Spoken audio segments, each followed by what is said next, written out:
I already survived 100 days as Venom, defeating the evil Dr. Drake and shutting down his plan to turn everyone into zombies. But now the challenge was to survive another 100 days as Eddie Brock and Venom.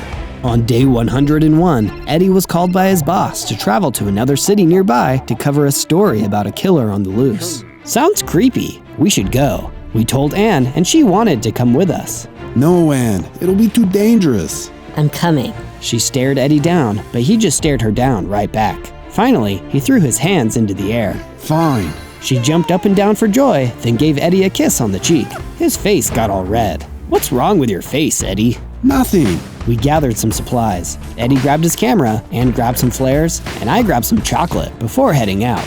We all took one last look at the statue. It's okay, Eddie. Venom will protect us if anything goes wrong. We'll be fine. We all took off on his motorcycle and made our way to the city. We drove through towns and something called the forest. It was pretty cool, but I thought the trees looked funny. We finally made it to the edge of the city where a bridge stood. It seemed to be blocked off, and there was graffiti everywhere. Weird. We looked around when all of a sudden some crooks popped out. Their leader was wearing a suit and held a weapon which seemed to glow. I morphed into my Venom form and started to snack on the crooks. What is that? The leader pointed his weapon at me and it shot electricity. Ouch! The force knocked us back off the bridge. Then everything went dark. On day 102, we woke up under the bridge. I felt so weak and Eddie seemed pretty banged up. We managed to pick ourselves up and dust ourselves off, but then I realized my hearts were down to just 3 again. What in the world? I tried to take form, and I was the same size as before, just with less hearts. That weapon had quite the kick to it. You got that right, buddy. We looked around and didn't see the bike or... Anne! We looked around frantically, but couldn't see her anywhere. Venom, we need to find her. We went deeper into the city. It seemed abandoned, and some of the buildings even seemed like they had been blown up. We saw a kid down an alleyway. He screamed and then he ran into a store. Hey, we won't hurt you. I let Eddie take form and he ran over to the door. A woman was locking the door. No, please. We've been robbed and our friend has been kidnapped. She looked at us and then unlocked the door. She offered us some food and we told her about Anne. She said that she saw a woman being dragged away by some crooks a few hours before. That must have been her. Where were they taking her? Probably to Cletus Cassidy. He is basically running the whole city now. Those crooks work for him. This was really bad. Eddie was supposed to work on a story on Cletus, and now he had Anne. It's okay, Eddie. We will find Anne. I promise. The nice lady, whose name we learned was Julie, and her son, Chris, gave us some food and new clothes. Now we just needed a safe place to stay. On day 103, we went sneaking through the city to find a safe place to stay. We found an abandoned building that looked like it used to be a factory. This will do. We took some materials from some rubble to make some improvements. We patched up some walls and even made a secret door to get in. Not half bad. All of a sudden, we heard a loud crash outside. We peeked out the window and saw some crooks trying to break into a restaurant across the street. They were different from the ones we saw on day 101 and had regular weapons instead of the ones that shot lightning. We ran outside to help. I'd leave that alone if I were you. The crooks turned around, brandishing their knives. Eddie let me morph and we attacked. Within no time, the crooks were gone and in my stomach. Good thing, I was getting hungry. I felt myself grow and my hearts increased. Nice, looks like I can get my health back and I'm taller now. Good thing we live in a place with high ceilings. We headed back to the factory to get settled in for the night. We also took a little bit of time to make Eddie his own room. Then before bed, we made a nice little corner for Anne. We'll find you, Anne. We promise. On days 104 to 105, we went out to gather more supplies for the factory. We didn't know how many people were still in the city, but we decided that the factory would be a good refuge for people. We were out looking for some sort of food when we saw the crooks from day 1. I took Venom form. Give us Anne back! We charged at them, and they screamed in terror. We ate all of them except one. We held them down. Tell us where you took Anne! I don't know, man. We just drop off the cargo at the abandoned bakery, but nobody stays there. They must have taken her somewhere else. All of a sudden, he slashed me with a knife, dealing a good amount of damage. He started to run away. I hurried and grabbed him, eating him before he could get any farther. Venom. I know, Eddie. We need to get to that bakery. On days 106 to 108, we stopped at the factory before heading over to the bakery. We had taken the knives from the crooks, so we had extra weapons, but we grabbed a crowbar and some other things, just in case. A crowbar? I think we're gonna need some stronger weapons. Why do we need weapons when we have me, a super-powered symbiote? Well, you haven't been all that much help, Venom. You let him get away with Anne. Eddie was mad? At me? I wasn't the one who took Anne. I morphed my arm out and punched Eddie in the face.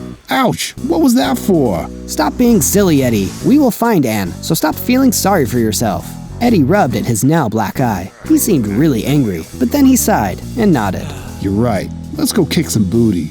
On days 109 to 110, we snuck to the bakery. It was a fairly small city, so it wasn't too hard to find. There were a few guys outside, but they wouldn't be too hard to fight. We started toward the building when we saw a car pull up and a teenager get pushed out. Then a guy jumped out. He had crazy hair and a bright red suit on. He ushered the teenager into the bakery and started talking to the guys at the front. That must be Cletus Cassidy. I recognize him from the photos I've seen in the papers. He must have Anne.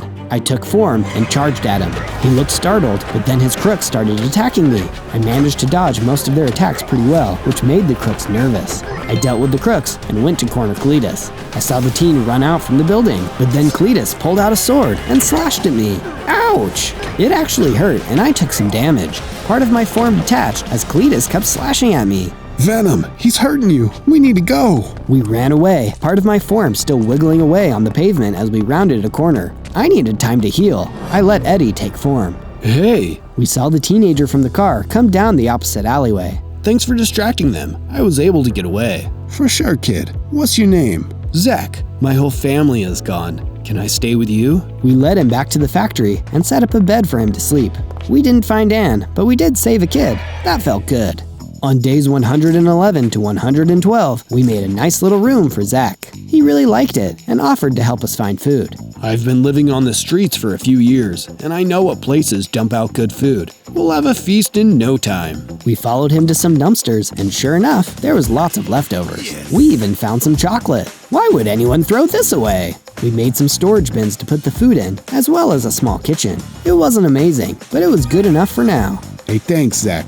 We couldn't have done this without you. No problem, man. There are a lot of people out there who need a safe place more than ever. I'm just glad you and, the black gooey thing, Venom, are here. The city needs a hero. I didn't really feel like it, but I would try my best.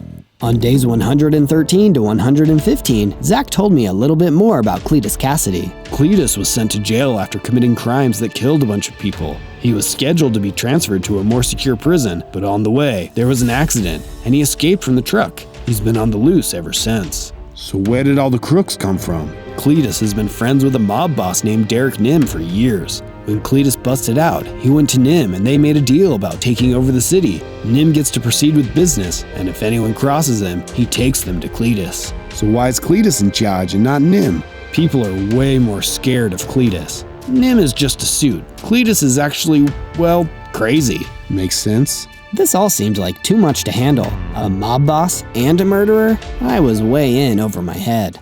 On days 116 to 119, Zach and I saw an emergency flare go up in the sky. What in the world? Then we remembered. Anne grabbed flares before heading to the city. That must be her. We told Zach to go back to the factory and took off toward the flare and saw Anne on top of a building. She was with another girl with bright blue hair. Eddie! She waved her hands at us and we ran up to her. I was about to let Eddie take form when Anne yelled at me. We don't have time. We need to go now. Venom! I grabbed her and carried her down, going back up for the other girl right after. When I put both of them down, I led them back to the factory before I finally let Eddie take form, and he led them inside through the secret door. He hugged Anne. I'm so glad you found us. Tell me what happened. Anne told us how the crooks had taken her somewhere, but she had no idea where she was because she was blindfolded. After a few days, they brought another girl. Anne could hear her crying occasionally. The crooks kept them prisoner, occasionally feeding them. She heard them talking about not giving them over to Cletus because they wanted the girls to join Nim's mob. How did you escape?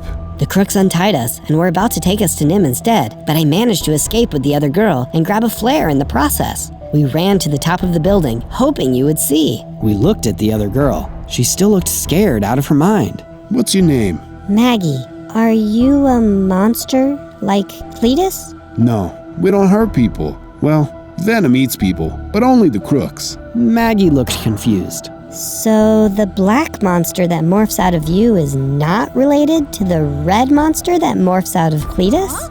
Now it was my turn to be confused. Red monster? Maggie nodded. There is a red monster that morphs out of Cletus. I saw it before I was captured. How is that possible? Venom? It must have been when Cletus was slashing at me. Part of my form detached and must have attached to Cletus. But he's a red symbiote. Is that bad? It's very bad. On days 120 to 122, we made some more improvements to the factory. Anne really liked the room we made for her and even gave Eddie a kiss on the cheek again. He seemed really happy to have her back. I was too. We went to our room to gather some things when Eddie started talking to me. Hey Venom, sorry for getting mad at you earlier. I know it must have been hard for you without all your strength. You did the best you could. I felt really happy he had said that. Then I felt our eyes leaking. It's okay to cry, buddy. I didn't realize it until now, but I was having a hard time. I wasn't nearly as strong as I was before, and I felt really upset I couldn't help more people. I used to be able to do everything. Now I felt a little useless. On days 123 to 126, we went out in the city to see if there were any more people that needed help. Most seemed to stay inside, but we thought we would check, just in case. We were going down an alleyway when we heard someone running behind us. We turned around to see a little kid. Please, mister, can you help us? He grabbed Eddie's hand and dragged him into a rundown apartment complex. There's some bad men trying to get into the house. Don't worry, I'll take care of it. We entered the dimly lit hall and went up the stairs. Sure enough, there was a group of crooks trying to break down the door. Hey, get away from there. The crooks looked at Eddie and sneered. What are you gonna do, tough guy? Eddie smiled, then let me take form. The crooks screamed as we charged. They got a few hits in, but we were able to easily defeat them. Yeah, take that! Then I felt a surge of power and I grew in size. I even gained some of my hearts back. I didn't feel so down on myself. I knew I would get my strength back. It would just take time. Are they gone? The little boy creeped up the stairs. I let Eddie take form. They're gone. You're safe to go inside. The kid knocked on the door and yelled for his mom. She opened the door and hugged her son. Thank you. Of course, if you want somewhere safer to stay, we have some room. The mother shook her head. I would, but my husband needs to stay here. He's very sick, and all his medicine and machines are here. I understand. Let me at least help you here. We made a few improvements to the apartment so that it was safer for the little family. If you've liked what you've seen so far, you should subscribe. We love having you here on this journey with us. We made our way back to the factory feeling a little bit better about ourselves. On days 127 to 131, I heard a knock on my door. It was Maggie. I let her in. Hey, Eddie, can I talk to you? Yeah, sure. What's up? I wanted to talk to you about Cletus. I think I know what could stop him. Really? Yeah. Before I was captured, I saw Cletus transform, but I also saw Nim use an electric weapon on someone, and Cletus freaked out. Why? He was partially in the way, and it hit him. It wasn't that bad, but he screamed and threatened to hurt Nim if he used it again. Sounds like he doesn't like electricity. Wait. What? I think he used that lightning weapon on us when I got into the city. It took out nearly all of Venom's health and threw us into a brick wall. Ouch. Tell me about it. We need to find that lightning weapon. He said he was going to keep it just in case. I don't think he'd keep it on him, but maybe close by. It wasn't a lot to go on, but it was something. On days 132 to 135, I decided to scout the city to see where Cletus was hiding. I went back to the shop where Julie and Chris were. I asked about the electric weapon to see if they knew anything. Chris piped up. Its name is Bolt. Nim used to use it all the time before Cletus came into town, but not anymore. Word is that it can turn your bones to dust. Julie looked concerned that he knew all this information, but it was really helpful. Do you know where it could be? Well, I heard that Cletus took it and has it stashed somewhere safe. Or is it in a safe?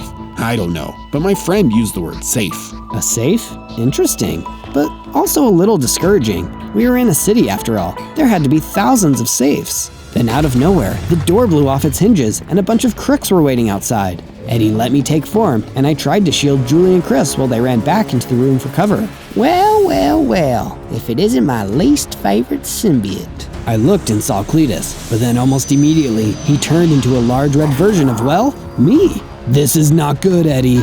What is that? We are Carnage, and we are in charge here. His crooks attacked me, but I was able to deal with them quickly. Carnage charged me, and he immediately got some hits in. He took me down to half of my health. Eddie! I saw Julie holding a rifle, and she started to shoot Carnage. He screamed in pain while we ran into the back of the store. Chris threw a smoke bomb, giving us a little bit of cover. We have an underground passage. Come on. We moved past the shelves together. I heard someone open a trap door, and we all dropped down into the sewer. The door closed, and we rushed away. We continued on for a little while until we reached a ladder up to the street. That was impressive. You never know who will come into the shop. You just have to be prepared. I'm sorry about your shop, but you should come and live with us. We can set up a shop there and you can be safe. They happily agreed, and we made our way to the factory.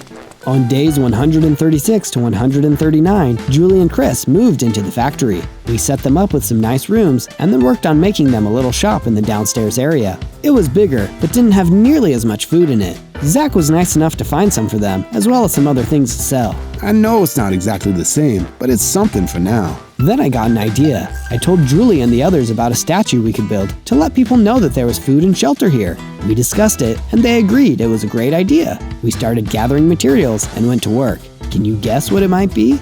Also, if you like what you see so far, be sure to like and subscribe. We would love for you to watch our next adventure.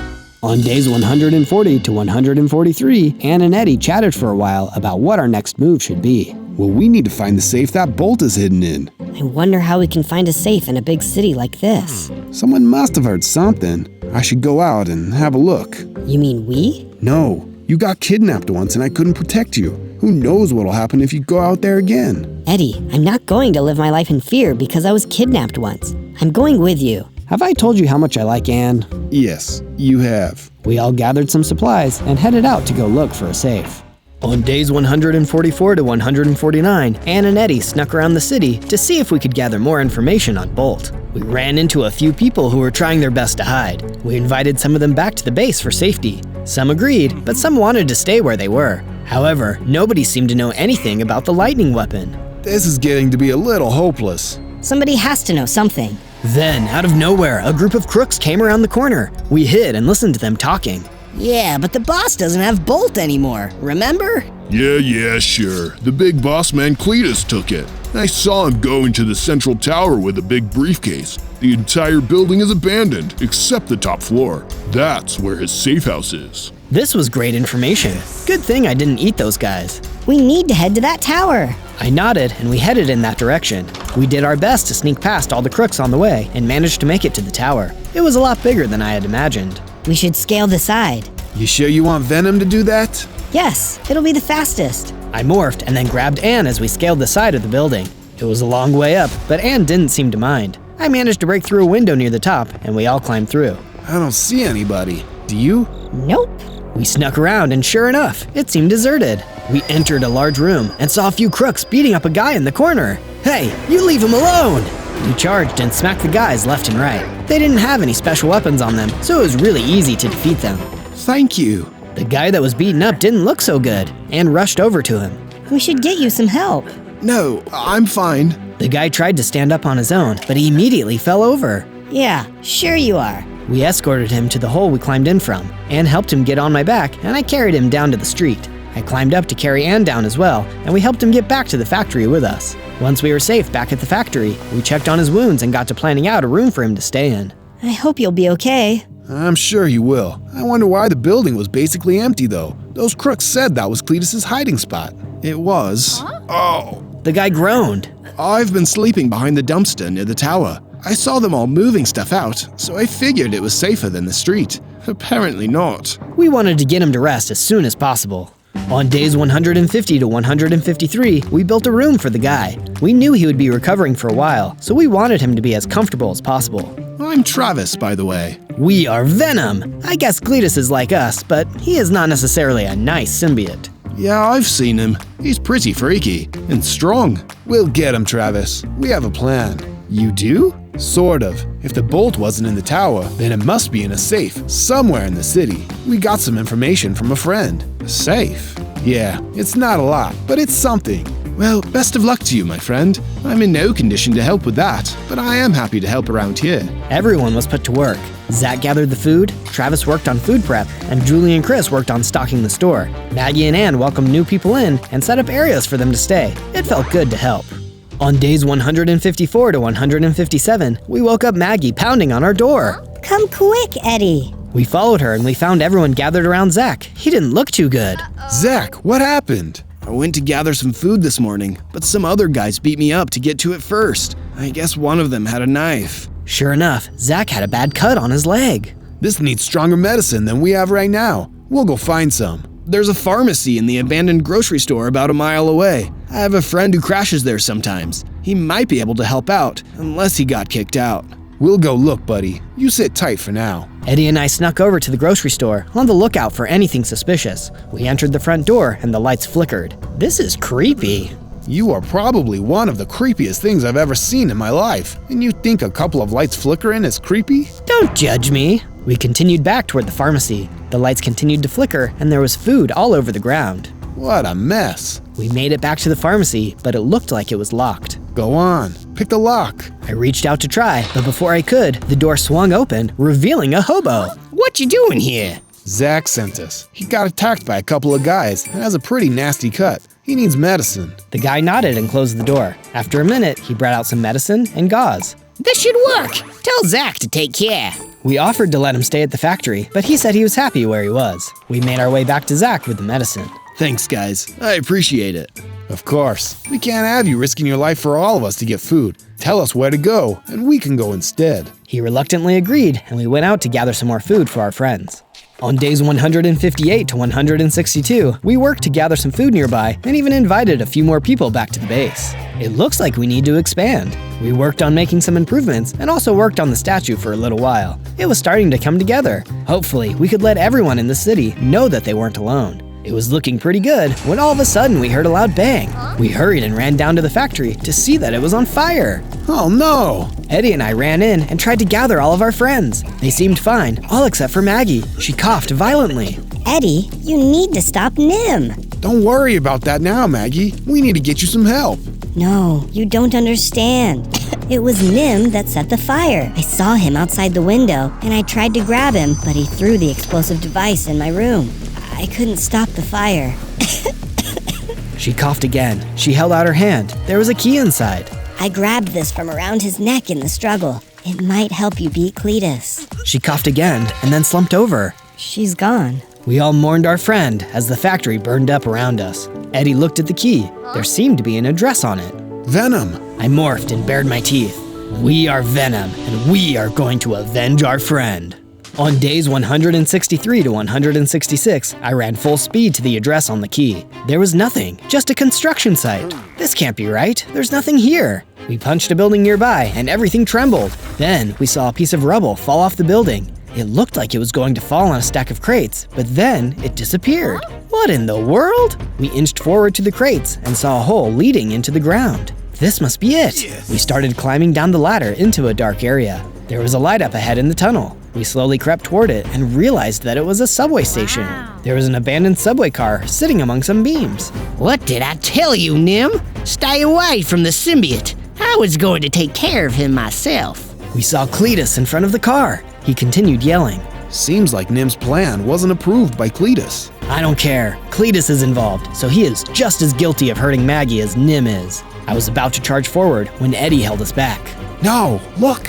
We saw Nim on the other side of the tunnel with a bunch of his crooks. Cletus looked very angry. What are you doing here? Nobody's supposed to know about this place. You think I'm a fool, Cletus? I found out about this place a long time ago. I'm sick of taking orders from you. I'm taking Bolt back, and there's nothing you can do to stop me. Bolt is here. We need to get it before Nim does. Just wait a minute. Cletus began to form into carnage, and then Nim's guys began to shoot him. He screamed and attacked the crooks. While he was distracted, Nim ran to the subway car. He went to grab something from around his neck, then looked around in horror. Fall back!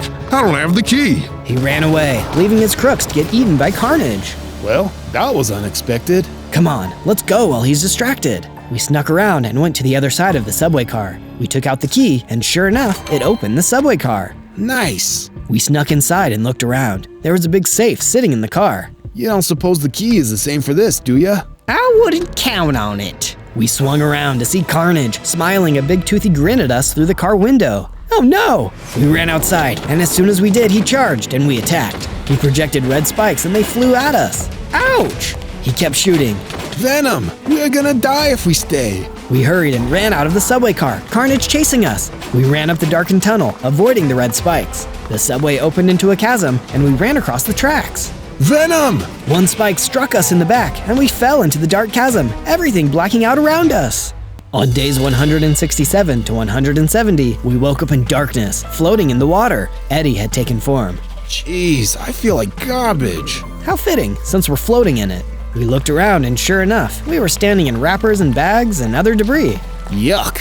We tried to follow the tunnel to where there was a very faint light. We finally reached some bars at the end of the tunnel. It looks like this leads out to the bay. We swam underneath the bars and emerged in the bay. Wait, we need to go back for Bolt. We went back to the address on the key and followed the tunnel down to the subway car. The safe was open, and it was empty. Figures, Cletus took it so that Nim couldn't get to it. I guess Nim didn't realize he had lost the key until it was too late.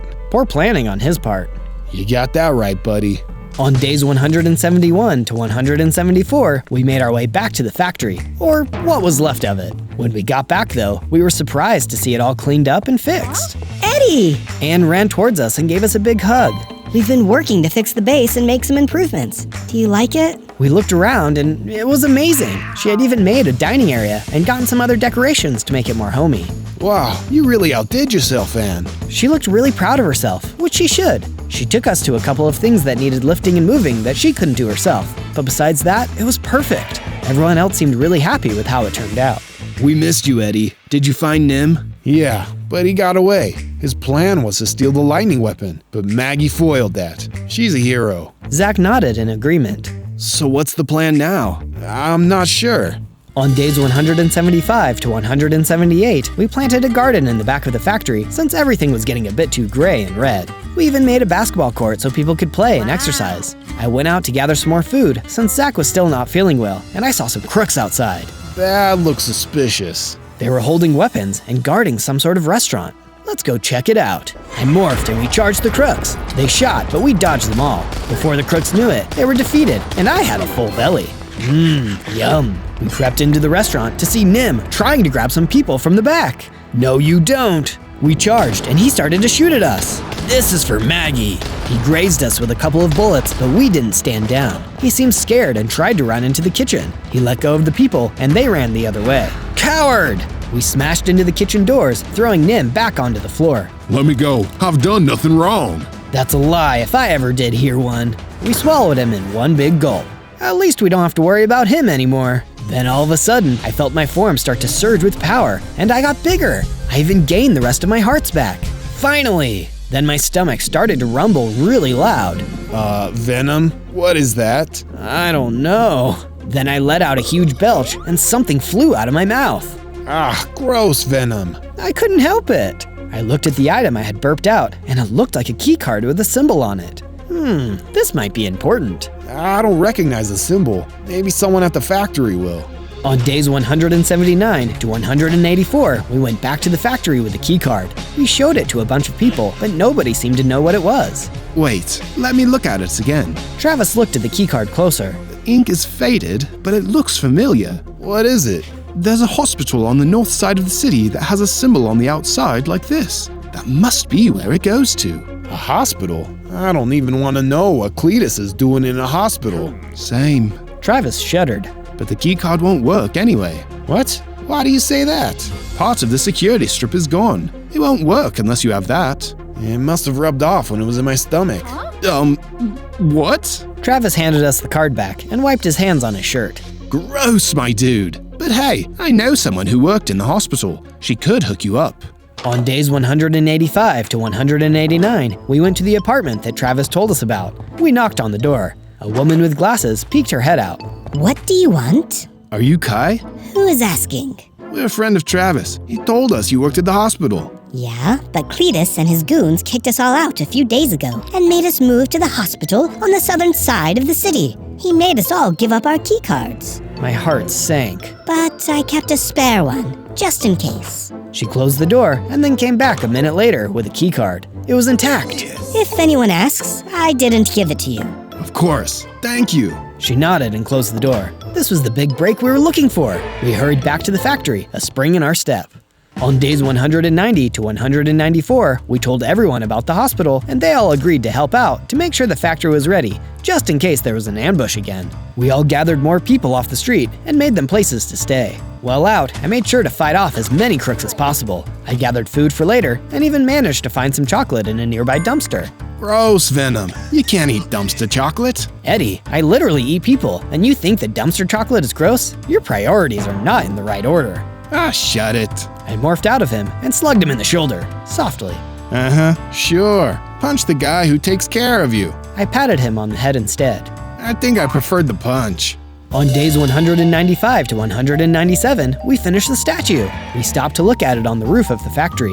It was pretty fantastic, almost good enough to eat. Hey, Eddie. We turned and saw Anne. I just wanted to say thank you for everything. I don't know what I'd do without you. Yeah, Venom is pretty great. I'm not talking about Venom. I'm talking about you. Then she gave Eddie a kiss, but this time it wasn't on the cheek. I felt his face get really, really red, but then he smiled really big. Have I told you how much I like you? On day 198, we traveled to the hospital with the key card in hand. It did look abandoned, just like Kai said, but there was one room that seemed to glow a bit ominously. I don't like that. Me neither, buddy. We swiped the key card, which opened up doors as we progressed inside. It was pretty dark as we made our way to the room with the light. The door was open, and we peeked inside. Is that? Oh no! Carnage stood with not one, but two other smaller symbiotes. I think we should retreat. It's too late for that. We flipped around to see another symbiote behind us. How many are there? The symbiote charged at us, and we had no choice but to run inside the room with all the other symbiotes. On day 199, we ran into the room with Carnage and his smaller symbiotes. You've met my children? Children? I looked closer and realized that all the other symbiotes were all just lighter shades of red. Eddie, this is not good. No duh, Venom. Now that you're here, we can make more of my followers. He held up a large knife with jagged edges. Then I noticed something sitting in the corner of the room. It was Bolt. This ends here, Carnage. We charged at him, but at the last second, we veered toward the corner. Stop him! The symbiotes ran after me, a few of them getting some swipes in. Luckily, they were smaller, so they didn't do nearly as much damage. I managed to grab the lightning weapon and shoot it at the first symbiote. It screamed for a moment, then exploded into a puddle. No! I aimed at the next symbiote, and just like its brother, it turned to goo. My children! I took aim at the last symbiote. It screamed in pain before exploding. How dare you! I was about to aim at Carnage when he shot his red spikes at us. I had to duck down, and before I knew it, Carnage was right in front of us. He knocked me away, and I lost grip on the lightning weapon. Die, you traitor! Then, I felt the puddles of the symbiotes start to pool around me. They morphed into my form, making me grow larger with each one. What is happening? They are returning to their rightful place of origin, Carnage. I felt the symbiotes merge fully, and I grew into a huge Venom with a long tongue and even bigger claws. No! I grabbed for the lightning weapon, but Carnage put up a fight. He tried to shoot it at me, but with my body's restored speed, I could easily avoid most of the electricity. I noticed he was getting more and more angry with each shot that I dodged. You won't win! Bolt will incinerate you! He suddenly shot a huge volley of red spikes all over the place. I lunged towards him, knocking the lightning weapon out of his hands. He reached for it, but I was faster. I snatched it off the floor and pointed it at him. Goodbye, Cletus. I pulled the trigger, the electricity pulsing through the lightning weapon into the red symbiote. He screamed and started melting into a red puddle on the floor before evaporating into a brilliant burst of light. On day 200, we returned triumphantly to the factory with Bolt waving above our head. Everyone cheered as we approached. It was good to know that the city would be safe again, free from monsters and criminals. Everyone insisted that we stay for a little while longer before heading back to our city. We agreed, happy to have another place to call home. On day 1, I was flying toward the ground in a meteor. It got faster and faster until finally I crash landed in a city. Oh, gross. I'm just a pile of goo. No, wait, I'm Venom. I knew I wasn't going to be able to survive 100 days without a host, so I needed to find someone or something quick. It was time to embrace the dark side and truly become the symbiote. I looked around the city I had landed in. Whoa, these buildings are huge. I was admiring all the buildings when all of a sudden I was attacked by a mean stray dog. I knew I couldn't beat him, not being a puddle of goo with only 3 hearts, so I hurried and squirmed down a drain. Phew, That was close. The drain led me down into the sewer. I explored down a tunnel before I found a little corner. It seemed safe enough, so I went to sleep for the night. What a way to spend the first night on a new planet. On day 2, I woke up with a headache. Wait, I don't even have a brain. How could I have a headache? I shrugged and started up out of the drain to the same alleyway where I had landed. I looked around and saw the stray dog was gone. I went squirming around and figured if I could climb up the pipes, then I must be able to climb up the walls too. I started going up a building when I noticed an open window. Oh, maybe I can hide in there. I crawled in and saw that it was an apartment. Nobody seemed to be around, so I made myself at home. I smelled food, so I tried to open the fridge, but it wouldn't budge. I guess I wasn't strong enough to open doors yet. My whole being grumbled. My hunger meter was dangerously low. I knew I needed food, so I kept looking around. But then I heard a noise. I tried to freeze, but then I felt something hit me. Ouch! I dodged and realized someone was attacking me. Hey, stop that! He swung again. That's it, pal. Time for you to see what a puddle can do. I used the one ability I had, morphing. Hey, get off of me. I climbed up and morphed into him, getting absorbed into his body. Hey, where'd you go? I decided I should probably stay inside this guy until I could find some more food. Maybe he could take me to get some. The guy looked around and shrugged. I guess he assumed I was gone. He went back to sleep for the rest of the day, leaving me starving. On day 3, the guy I had morphed into got up and made himself some breakfast. He was able to open the fridge. He had some fruit and it was fine, but I didn't really like it. I wanted something else. Something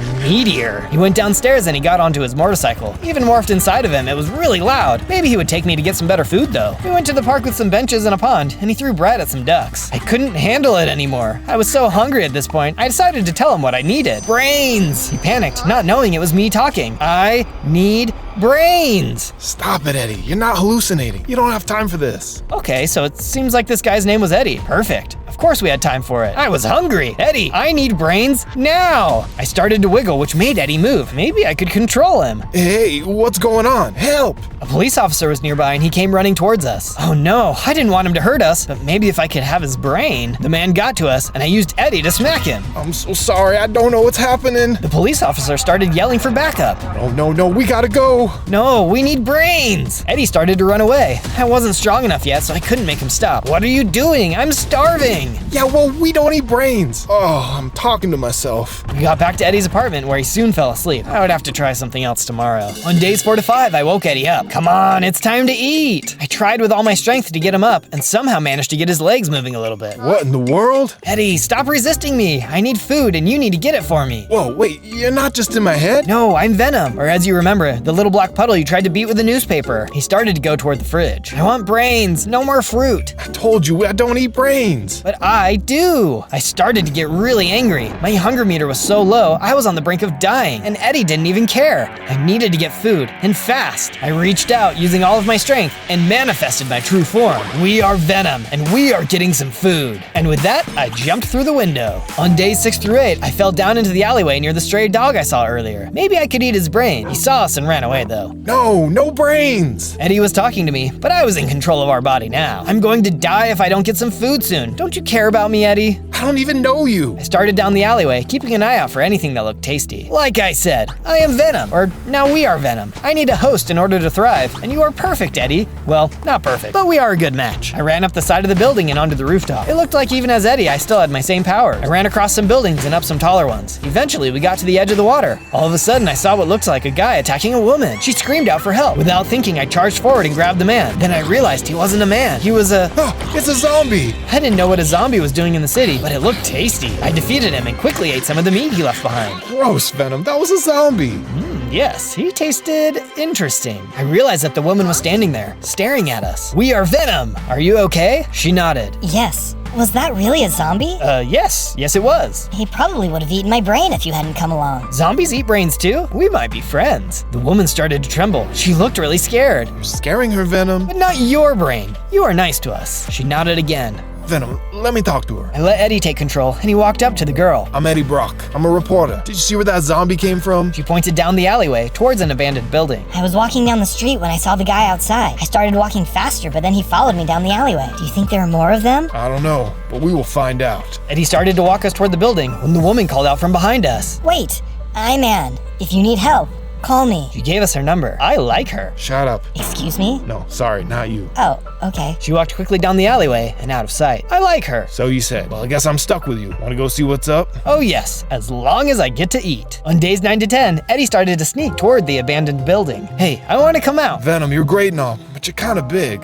What do you mean? I mean, a minute ago, when you took form, you were only slightly bigger than me, but that's still something. Just wait until I take my true form. What? Never mind. I think I see a window we can sneak in. Eddie crept toward the window and looked inside. There didn't seem to be anyone there, and it was open, so we slipped inside. We continued through the room and towards the next door. Eddie opened it and we looked through. Still nothing. Just a dark hallway. Eddie didn't move. What are you waiting for? It's dark. I don't know if there's anything down there. We forced Eddie to walk forward and he did. We went down the hallway and saw another door at the end. This one had a bigger lock on it. You don't by chance pick locks, do you?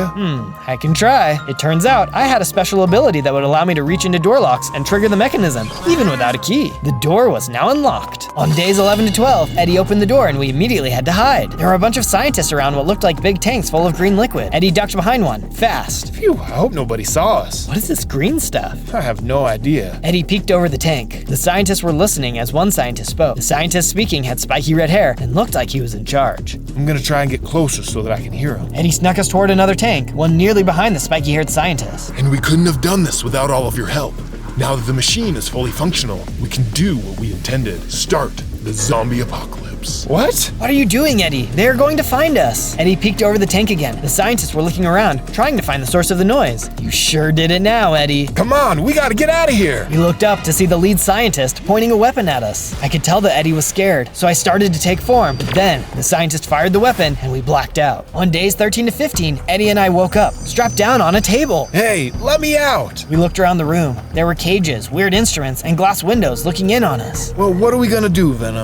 I don't know. Maybe escape? And with that, I sliced the belts that were tying us down so Eddie was able to get up. You could have gotten us out this whole time. Yes, it was just fun watching you squirm. Eddie sighed and walked to the door. He pulled it and it opened right up. Not very good security here, huh? He started to creep down the hall. Just then, the lead scientist came around the corner. We hid behind some boxes as he passed. He went back into the lab and we heard him yell. Who let my test subject out? We were still hiding behind the boxes. I did notice that he had a syringe in his hand with the same green stuff from the large room. We gotta get some more information out of him, Venom. Sure thing. I took my Venom form and we started to run toward the scientist. He screamed and ran into the room we were being held in. He sealed the door behind him and watched us through the glass. What are you? We are Venom, and we know your plan, funny-haired man. The scientist scrambled around and pressed a big red button on the side of the wall. Something really loud started shrieking. Oh, turn it off! I could feel my Venom form fading away, and we turned back into regular Eddie. Eddie started to look woozy and collapsed on the floor. On days 16 to 19, we woke up strapped to the table. Again. Venom? What was that? Noise. I don't like loud noises. We had a terrible headache and we could barely make out anything in the room. It was like our view was all fuzzy. When everything started to clear up, we saw the scientist again. He was standing on the other side of the room,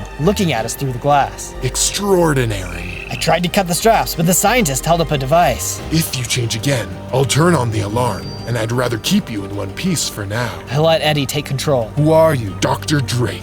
I am researching life expansion, and I have finally reached a breakthrough. He pulled out the syringe with the green goo. In order for life to expand, it first needs to be controlled. It needs to have the best chance. So I started the zombie apocalypse. Survival of the fittest, you might say.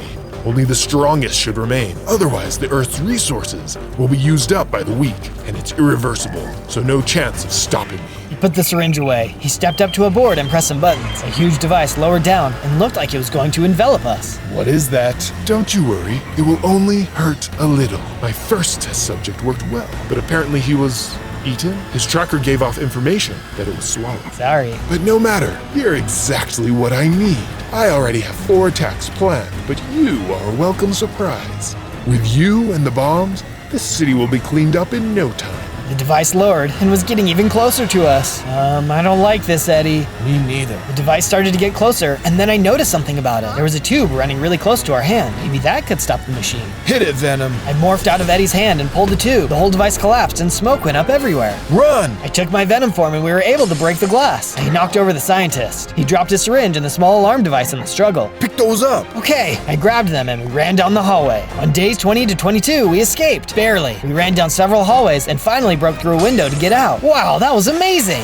Amazing. We nearly died, Venom. Oh, we're fine. We climbed up the wall to the apartment and made our way inside. I let Eddie take form. He examined the device and the syringe. We need to tell people about this. Everyone is in danger. He started to move, but I didn't let him. Venom, come on. We gotta go warn everyone. But I'm hungry. Eddie sighed and started to go to the fridge. No, I want meat, like that zombie. Oh, that was so gross. Maybe I can eat more zombies. Eddie stopped and thought for a minute. Venom, we need to help people first. first. If worst comes to worst, we can eat the zombies, but we need to tell someone official. Okay, how about that Ann girl? I like her. Actually, that's a good idea. We might need some help, but then we talk to the authorities here in town. Okay. Eddie went to his phone and dialed Ann's number. While he was waiting, he tossed something on the ground. What's that? It's chocolate, Venom. It sounded gross. Symbiotes don't want chocolate, they want meat. Eddie picked up and ate the chocolate, and I felt myself get stronger. Ooh, yes, more of that. Eddie ate another, and I felt myself growing. That's when I took my Venom form once again, but this time I was even bigger. I felt stronger and had more hearts. My hunger meter grew too.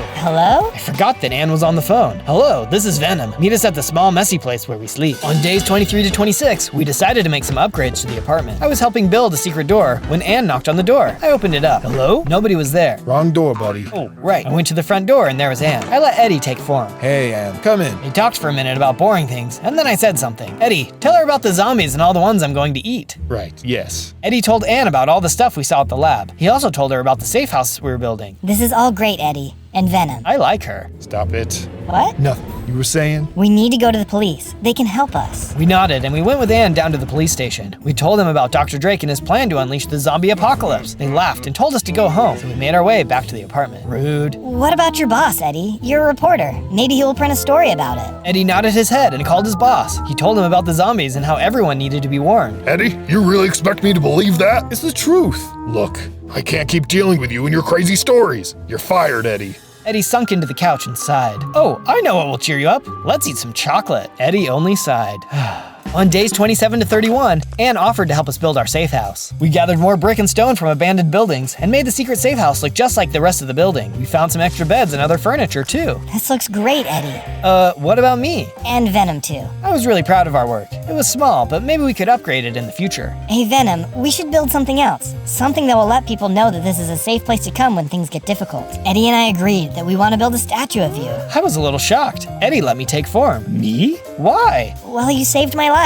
And I know Eddie is really grateful that you saved him. Are you really grateful, Eddie? Yeah, sure. You're kind of our hero. Hero? I hadn't thought about that before, but it made sense. These humans were very frail and small. I was big and strong. Then I realized something. Am I the only one who can stop the zombies? Ann nodded. We're counting on you, Venom. You're our only hope. That felt good. I liked that feeling. Okay, Ann, I will stop those zombies and make sure you puny humans don't die. Ann laughed. Sounds good to me. On days 32 to 35, Eddie and I went back to the lab, but I insisted on eating some more chocolate before we left. I'd also make sure he stocked up on some more in our safe house, just in case. We knew Dr. Drake wanted to start the apocalypse. We just didn't know when or how. We needed to stay a few steps ahead of it if we could. On our way over, we didn't see anything out of the ordinary, except some interesting graffiti on the wall. What an odd thing to write. When we arrived, we could see the window we jumped out of. It was still broken. Should we go in through there again? I crawled up the side of the building to another window. I didn't see anything inside. The green tanks were empty, and there was no one in sight. That's not good. I climbed to the very top of the building to get a good view of the city. All of a sudden, I heard a loud boom, and a large plume of smoke went up in the air. Oh no, I think we're too late. We started to run across the buildings toward the large green cloud. As we got closer, we noticed that there was a lot of green goo everywhere. And there were zombies. They were running after normal humans and attacking them. We had to do something. All right, Venom, do your thing. I licked my lips and jumped down into the crowd. On days 36 to 39, I defeated and ate a lot of zombies. Maybe hundreds. I had never felt so full in my life. After eating one, I felt a surge of strength and I morphed into an even bigger Venom. I was even taller and my tongue got longer and I could use that as a new attack.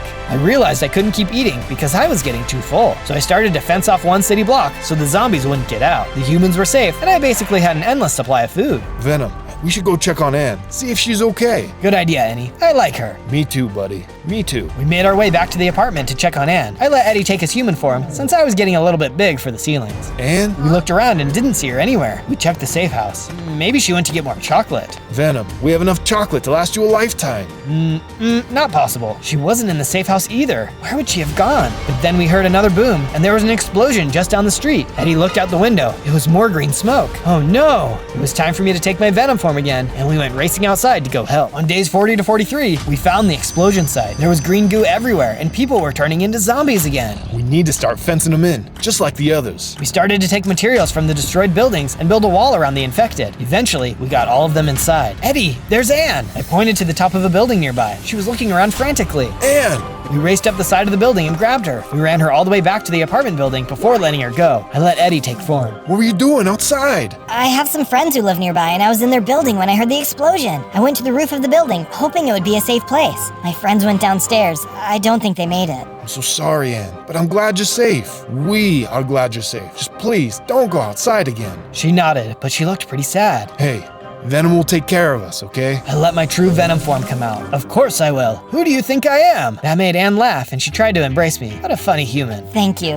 What can I do to help? I let Eddie take control again. There must be a pattern to the attacks. He mentioned that he had planned 4. We need a map so we can figure out where Dr. Drake is going to strike next. Anne nodded and pulled out a map from the bookshelf. We looked at the areas of the city, and it didn't look like much yet. We'll have to wait and see. Okay, how about we work on that statue so people know where to go? Great idea. We started to build the statue on top of the safe house. We only got the first little bit done, but I'm excited to see how it turns out. On days 44 to 49, we went back outside to scout the city. At this point, most people knew to stay inside. Some still went about their business though, like nothing was happening. Eddie said that the mayor told everyone that everything was under control and they had nothing to worry about. I felt so proud of myself, but also worried. There were so many people in the city. People like Anne and Eddie. I really liked them, and I didn't want people like them to turn into zombies. It wasn't fair of Dr. Drake to decide who would live in his weird world. He needed to be stopped at all costs. Eddie, where do you think Dr. Drake is? Well, if he wants to stop the zombie apocalypse, he's probably hiding in a safe house like ours, but probably with more security and food. Do you think he has a chocolate stash? Bet he does, buddy. That made me like him even less. How dare he take chocolate that should be mine? We jumped around on some buildings to look around, but there didn't seem to be anything. There is always an explosion of goop, so he must put it there before it goes off. Did you see any sort of container at the other sites? I don't know. Let's go see. I need a snack anyway. We headed over to the second explosion site where we had built the zombie fence. I noticed there was some sort of weird-shaped thing on the ground. What is that? We picked it up, but we couldn't tell what it was. Maybe a bolt or something? We took it with us back to the apartment. On days 50 to 53, we found Anne in the apartment with a few other people. I let Eddie take his human so we wouldn't scare everyone. These people live downstairs, but they said the owner of this building disappeared. They didn't feel safe in their apartment, so they came up here. The owner is gone? Well, what if we just retrofitted the entire apartment to be a safe house? That way you can still live in your home. That would be perfect, thank you. I'm Anita, by the way. Let me know if you need any help with anything. Of course, we could use some help with securing the block. Anita nodded and started to gather some people to help her outside. Anne, Eddie, and I got to work building some new security measures for the surrounding buildings. We cleared out some of the other debris from the broken buildings and made ourselves a large wall surrounding us. We also started to work more on the statue. It was starting to look really good. It felt good to know that we were protecting people. Thanks again for taking us in. You're amazing. Of course, anything we can do to help. Anita nodded, and her and her friends went back downstairs. Once we were done, Anne, Eddie, and I sat around the safe house table, looking at the weird object we had found. We had put it in a container and didn't let Anne touch it, just in case. Wait, I know what that is. It's the top of a fire hydrant. Are you kidding? Those are everywhere. How are we supposed to know which one is real and which one is a trap? But our conversation was interrupted when we heard a loud explosion. It didn't seem as close this time, but it still made me mad. How dare Dr. Drake hurt all these people? Eddie let me take the Venom form, and we went sprinting toward the green plume of smoke. On days 54 to 57, we arrived at a city block close to the waterfront. People were groaning and already turning into zombies. There weren't as many zombies this time, but it still made me mad. Hey, Venom, are you okay? No! Why would a fellow human hurt other humans? There are a lot of good humans here. Some are bad and should be eaten, but mostly they are good like you and Anne. Drake needs to be stopped. You're starting to sound like a human. That's good. At first I thought you were just this parasite that was gonna eat me and everyone here. You're actually better than most people I know. That made me feel only a little bit better. Well, actually it made me feel pretty good. It was nice to feel needed. Venom, are you crying? No, we are crying. It's okay, buddy. It's all good. We saw an emergency flare go up in the sky. Hey, that's a flare from our emergency stash. The people in our building must be in trouble. We ran toward the source of the explosion to see what was going on. On days 58 to 62, we arrived back at the apartment. Everything seemed normal, and nobody seemed to know who shot off the flare. But then, Anita came running up to us. Eddie, you won't believe it. Anne is a traitor. What? She was acting really weird, so I followed her up onto the roof. She told me that she was a spy for Dr. Drake and had staked out the apartment for him. She's been trying to get to you so she can turn you into Drake. I couldn't believe it. Anne was our friend. How could she betray us like this? Where did she go? I don't know. She must have gone down the fire escape. I tried to grab her, but she let off the flare, and it scared me so bad that I fell over. I think she was telling Drake where we are. Everyone started to freak out. Hey, everyone, calm down. We will take care of this. Don't worry. Anita seemed really shaken. I felt the same way. I still couldn't believe that Anne was gone, plotting with Dr. Drake. She was probably in on it the whole time. She pretended to be attacked by a zombie so someone would help her. Drake wanted test subjects, but now he just wanted me. He would do anything to get to me. I felt so angry at him, but I also felt sad about Anne. I liked her. Me too, buddy. Me too. We decided to keep lookout for the night. I also checked all the fire hydrants in our block. They all seemed real, so I felt good about our safety. I still felt sad, but I knew that I needed to protect our friends. If Drake was coming, I'd be there to meet him. On day 63 to 66, Dr. Drake didn't come. We were expecting him to, but he never did. We waited and waited. Everyone seemed on edge, Eddie most of all. Why hasn't he come yet? What is he waiting for? I didn't know, but I had a weird feeling about this whole situation. Or maybe it was hunger. I couldn't tell. Venom, what should we do? Eat chocolate. I'm serious. So am I. Eddie threw up his hands in frustration. Eddie, I know this must be hard for you too. He nodded. Are you crying? No. We are crying. On days 67 to 70, we went into the safe house to rustle up some chocolate. Well, in there, we noticed the map that Anne had taken out. She had plotted the attack sites in red marker. Venom, look at that. I know, Eddie. I see through your eyes. The 3 points were marked, equal distance from each other. Then Anne had plotted the next spot with a bright yellow marker. Anne figured it out. Wait, why would she plot this out if she was a traitor? Maybe she left it here on accident? She already knew where the attack points were. No, Anne is smarter than that. Then it dawned on us. Anita! She must be the traitor. But if that's the case, where's Anne? We decided to go up to the roof to investigate. Anita must have been wanting to contact Drake, and Anne was onto her. Anne followed her up here with the flare gun as a precaution, and she confronted Anita. Anita is not good people. No, she's not, buddy. Anne must have set off the flare, and Anita had to come up with a story to keep her cover. So, where's Anne? Anita must be hiding her. Then we heard some noise coming from the rooftop storage closet. We took on my Venom form and approached the door. I opened it, my claws bared, ready to fight. Anne! On day 71 to 74, we untied Anne and helped her out of the storage closet. I'm so happy you found me. But Eddie, Venom, we need to stop Anita. She's a traitor. We know. We saw your map. You are the smartest human and wouldn't leave that if you were a traitor. You're not too bad yourself, Venom. I let Eddie take his form again. And Eddie, of course. Well,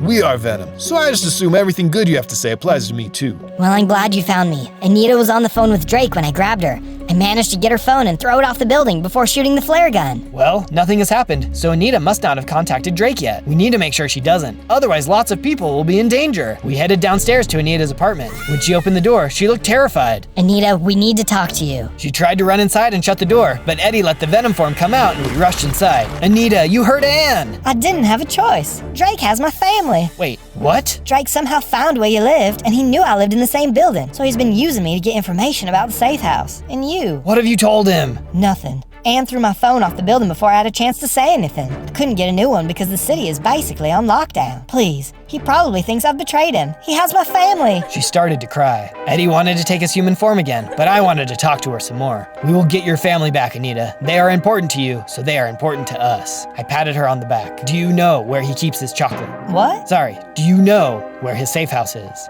No, but we know where he is attacking next. Do you know when that will be? All he said is that he needed to wait. He had to make some modifications or something. We sat and thought for a bit, but we had no idea what Drake could be planning. We decided to help Anita get a new phone so she could contact Drake. She told him that she needed some more time since we were making more improvements to the block. He seemed to buy it, for now. That should stall him for a bit, but we will find your family, Anita. We promise.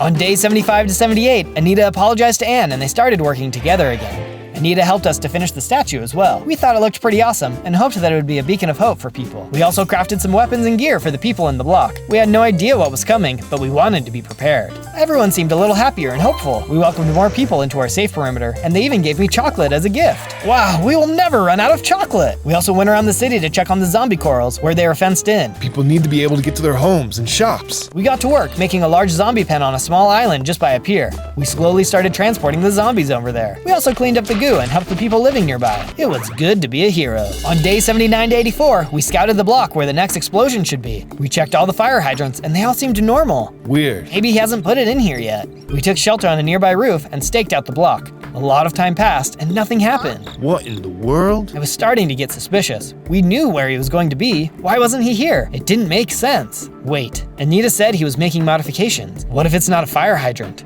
What if it's...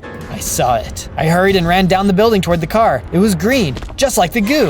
But before I could reach it, the car exploded. On days 85 to 89, a giant explosion made the block rumble. The buildings were damaged, and there was a large crater full of green goo. There weren't any people outside, so there weren't any zombies to worry about. But we needed to clean up this goo before it would start to infect people. Guess that Drake just wanted a bigger explosion this time. We managed to clean up all of the goo before checking out the pieces of the car, but there was hardly anything left, just a crater. Wait, look! There was a very small trail of green goo leading leading away from the explosion site. Maybe the car was driven here. It left a trail. Great job, Venom. We followed the trail, cleaning it up as we went. It led out to a pier and then stopped. Do cars drive on water? No, they don't, buddy. He must have taken a boat. We looked around but didn't see any more signs of green goo. The boat could have come from anywhere. We will find him, Eddie. We will find Dr. Drake and make sure he doesn't blow up anything else. I know. It'll just take a little more time. On days 90 to 94, we went back to the safe house to regroup and look at the map. Anne pointed out a few different islands that were nearby, as well as the prison. I doubt he would be at the prison, but he might be on this island. It has some abandoned buildings there. It looked like our best bet, but we wanted to prep and make sure we had everything we needed before heading over there. Eddie grabbed the syringe we had taken, as well as some chocolate bars. Oh yes, those are most important.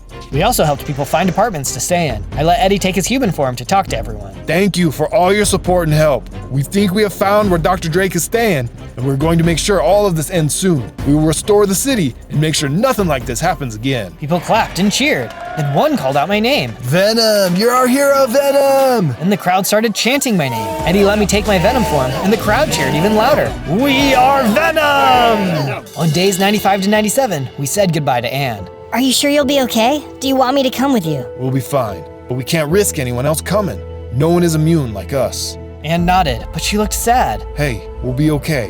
We promise. She nodded her head and looked down, but then Eddie gave her a hug. You take care of each other, okay, Venom? I took my Venom form and told her, yes, we will take care. I gave Anne a grin, and then we took off. It was time to stop that scientist. On day 98, we headed for the island. We swam under the pier and made our way across the muddy terrain. It was foggy, but we managed to muddle our way to what looked like an old hospital. It had some large graffiti on the side of the building. Creepy. You got that right. We found an open window and leapt through, trying not to make much sound. It seemed quiet. Wait, listen. It sounded like someone was yelling upstairs somewhere. We made our way through the corridors and up the stairs. The noise was getting louder, so we knew we were in the right place. We opened the door and saw a long hallway with rooms on both sides. But then, a bunch of zombies came running out from around the corner. I started fighting the zombies and managed to take a few down. Other zombies tried to attack me, but it hardly did anything. After only a few moments, all the zombies were gone. I'll bet there's more coming. I hope so. I was enjoying the fighting. We continued down the hallway and saw some double doors leading into a large open room. There were tanks filled with green goo and Dr. Drake standing in the middle of them. He didn't seem to notice us, so we ducked behind a tank. He looked like he was experimenting on some people. We looked around again and noticed there were cells with people inside. Anita's family must be in here somewhere. We will free them, Eddie, but first, we need to deal with Drake. Agreed. We crept forward and managed to leap toward Drake. Before we knew it, he had pressed a button and some alarms started blaring.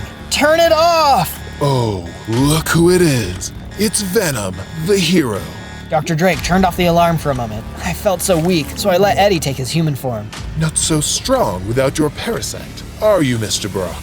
Let these people go, Drake. Drake hit Eddie and laughed. No, you see, everything is going very well. I realized I couldn't infect you, so the most I could do was kill you. Turns out the exploding car didn't quite do it. That was the modification that Anita was talking about. No matter, I don't need you anymore. You're just a liability now. Soon, I'll be able to open your little compound and infect all the people there.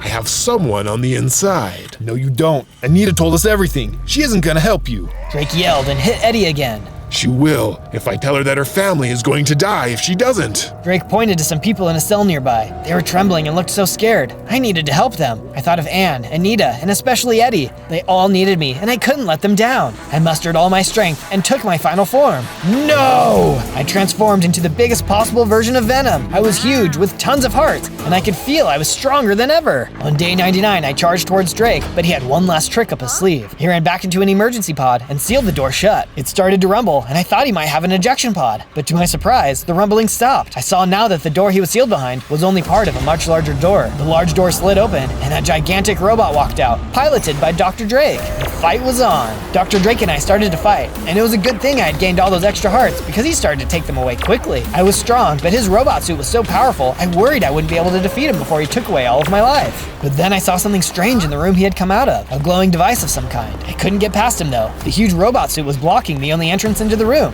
and he refused to move away from it far enough to let me past.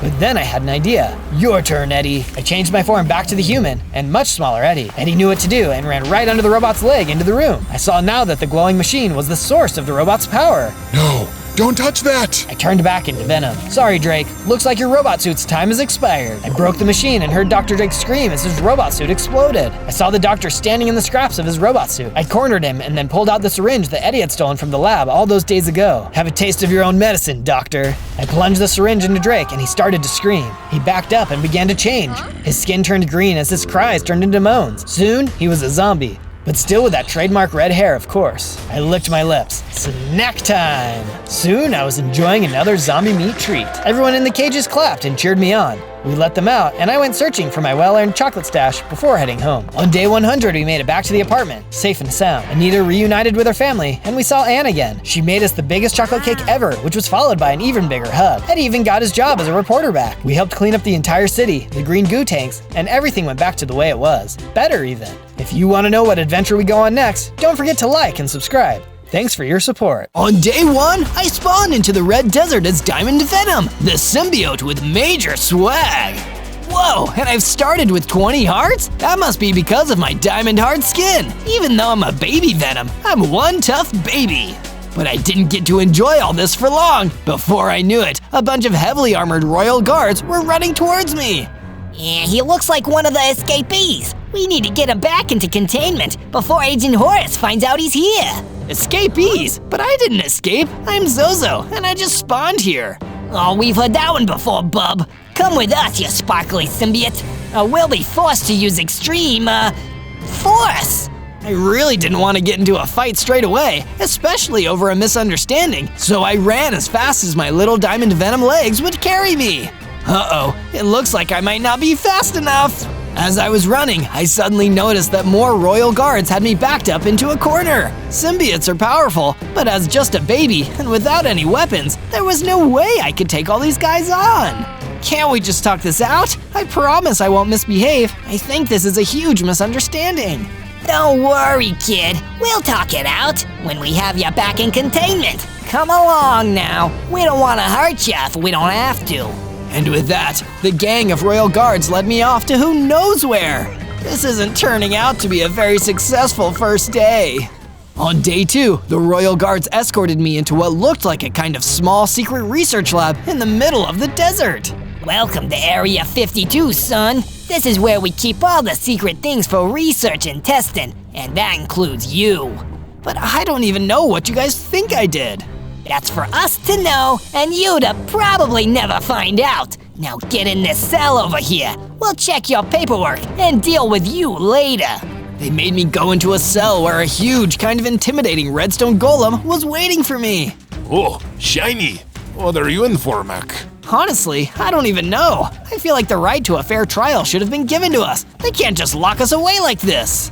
You're here to that, buddy. I'm Robbie the redstone golem. You? I'm Zozo, and don't worry, Robbie. I'm gonna bust both of us out of here. But how? You see, one of the powers of the symbiote is super strength. Watch! With my powerful diamond fists, I busted down the wall of the cell leading to the outside. And before any of the royal guards could even notice, Robbie and I escaped out into the desert. That was amazing, Zozo. We should probably go our separate ways now, so that those goons can't catch us, but I hope we run into each other again. Same here, Robbie. Happy travels! And with that, we both ran off in different directions.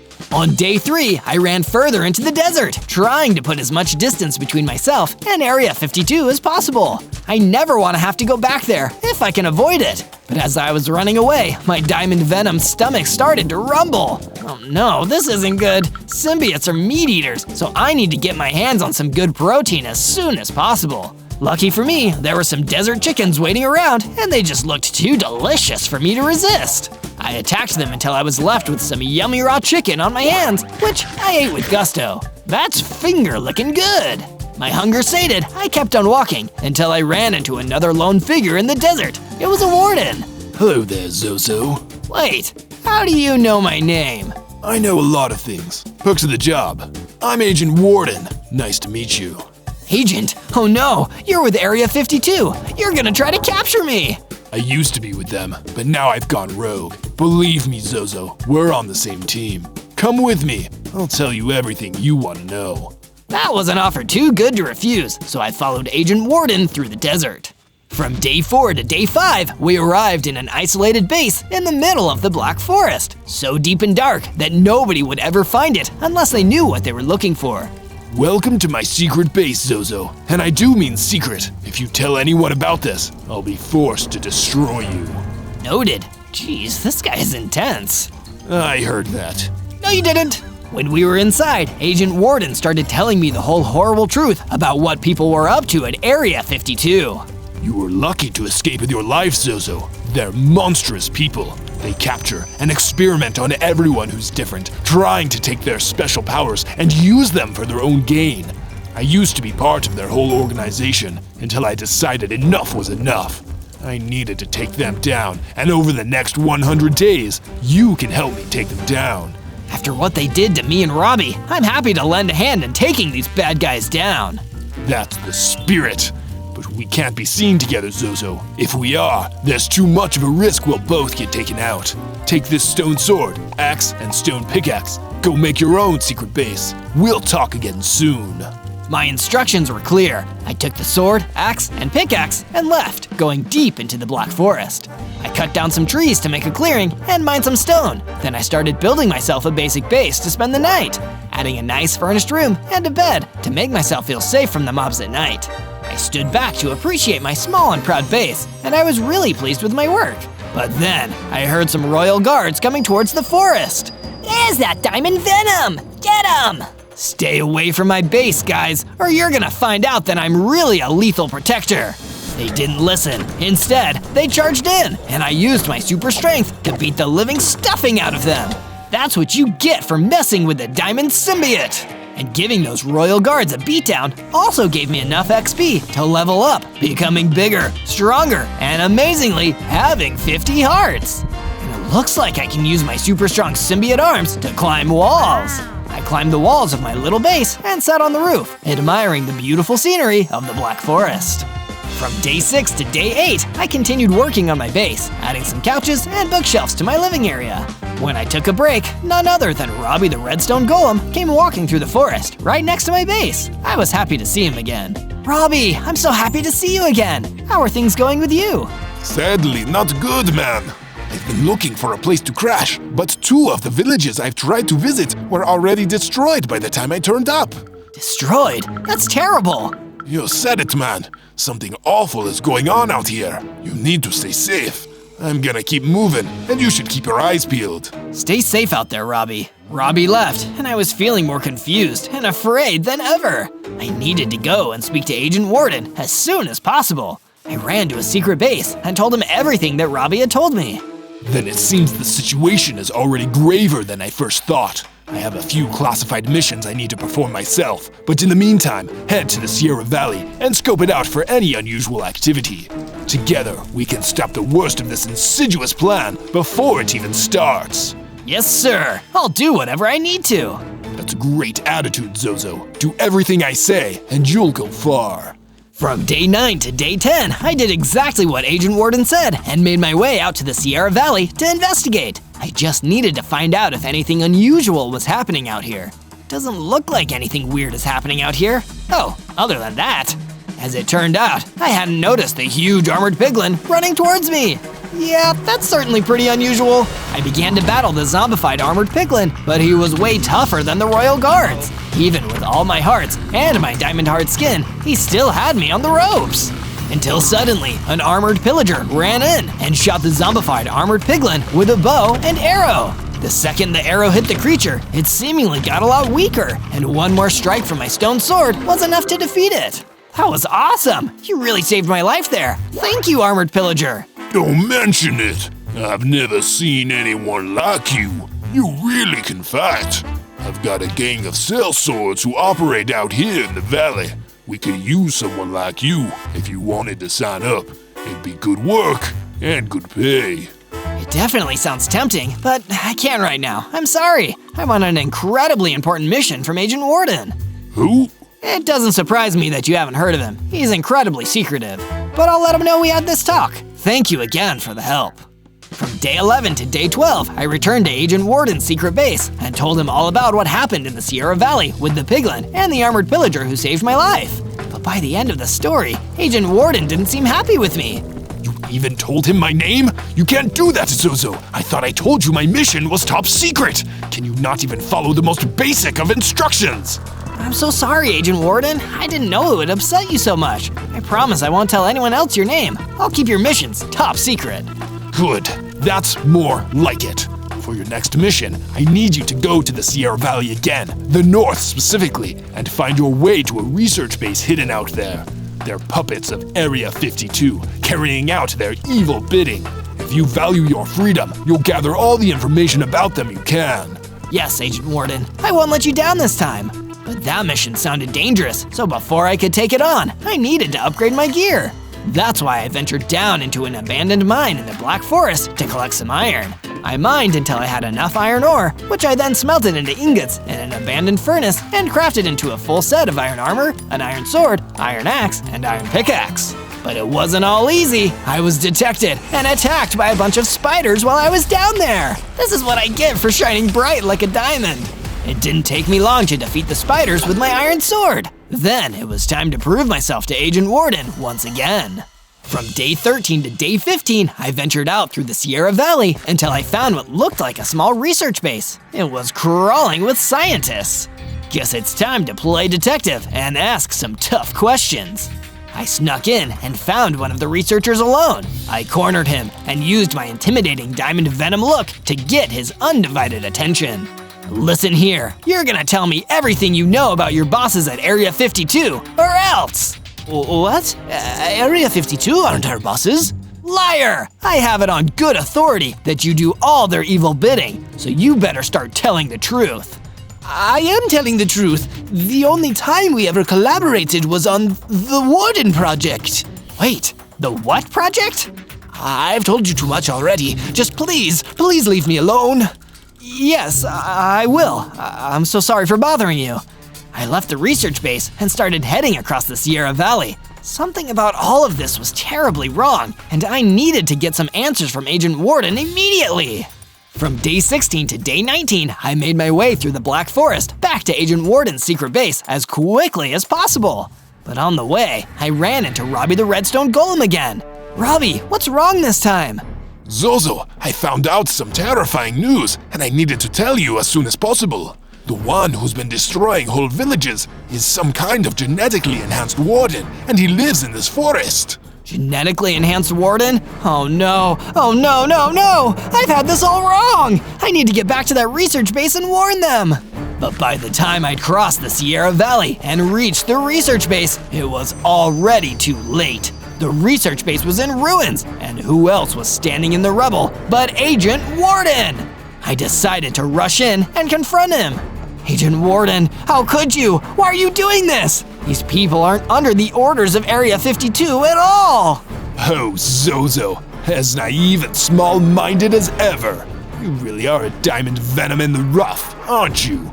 I don't know the full extent of your evil plan, but one thing I do know is that I'm not going to be a part of it, whatever awful thing you want to do. Be careful, Zozo. If you're not with me, you're against me. Then I guess I'm against you. You're about to find out just how strong a diamond venom really is. But Zozo, all symbiotes like you have two weaknesses: fire and sound! Agent Warden unleashed a hugely powerful sonic boom out of his chest. It was a direct hit on me, and as soon as it connected, I fell unconscious.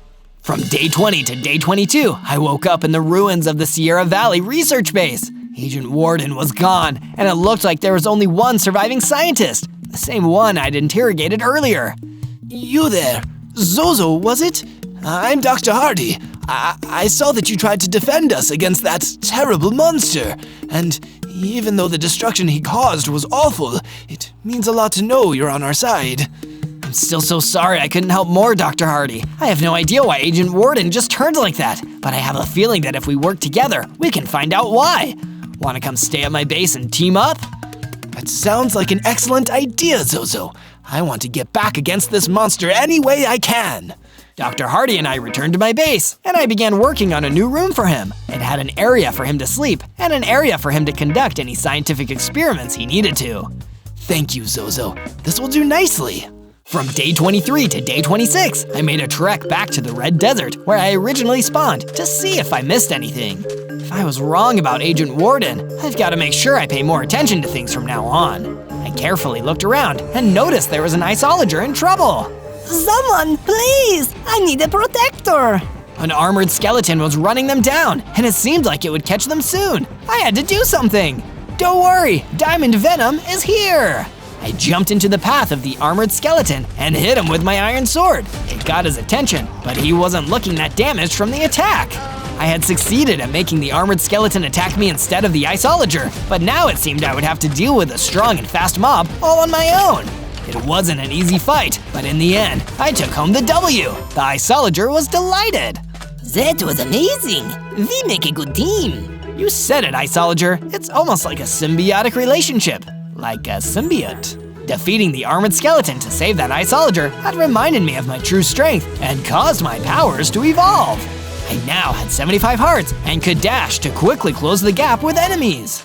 From day 27 to day 31, I was still in the Red Desert when I came across a herd of sheep. They were looking for grass to eat, but couldn't find any. I guess they must have been lost. This way, sheep, there's plenty of grass to graze on in the Black Forest. Back at the base, I made sure to build a pen for the sheep around some of that delicious grass I mentioned. Delicious for sheep, at least. This Diamond Venom is on an all-meat diet. Later on, I was walking through the base when I ran into the isolager I had protected in the desert. Hey, Zozo! Thanks again for your help the other day. Hey, isolager, when did you get here? Oh, I've been here for a while. I noticed you have some scientists doing research here, so I thought I could help out in a big way. Follow me. I followed the isolager to another part of the base and saw what he was talking about. He had upgraded the base with a research watchtower.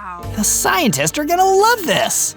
Meanwhile, somewhere in a secret place, Agent Warden was plotting the next phase of the Warden Project. And whatever that entailed was probably super evil. Everything is going according to my super secret plan. That's because you're so good at being evil, Warden. I agree, Pigless. Soon it will be time for you to play your role in how things proceed. It is an honor to serve you, sir. Pigless will make sure your every order is carried out without fail.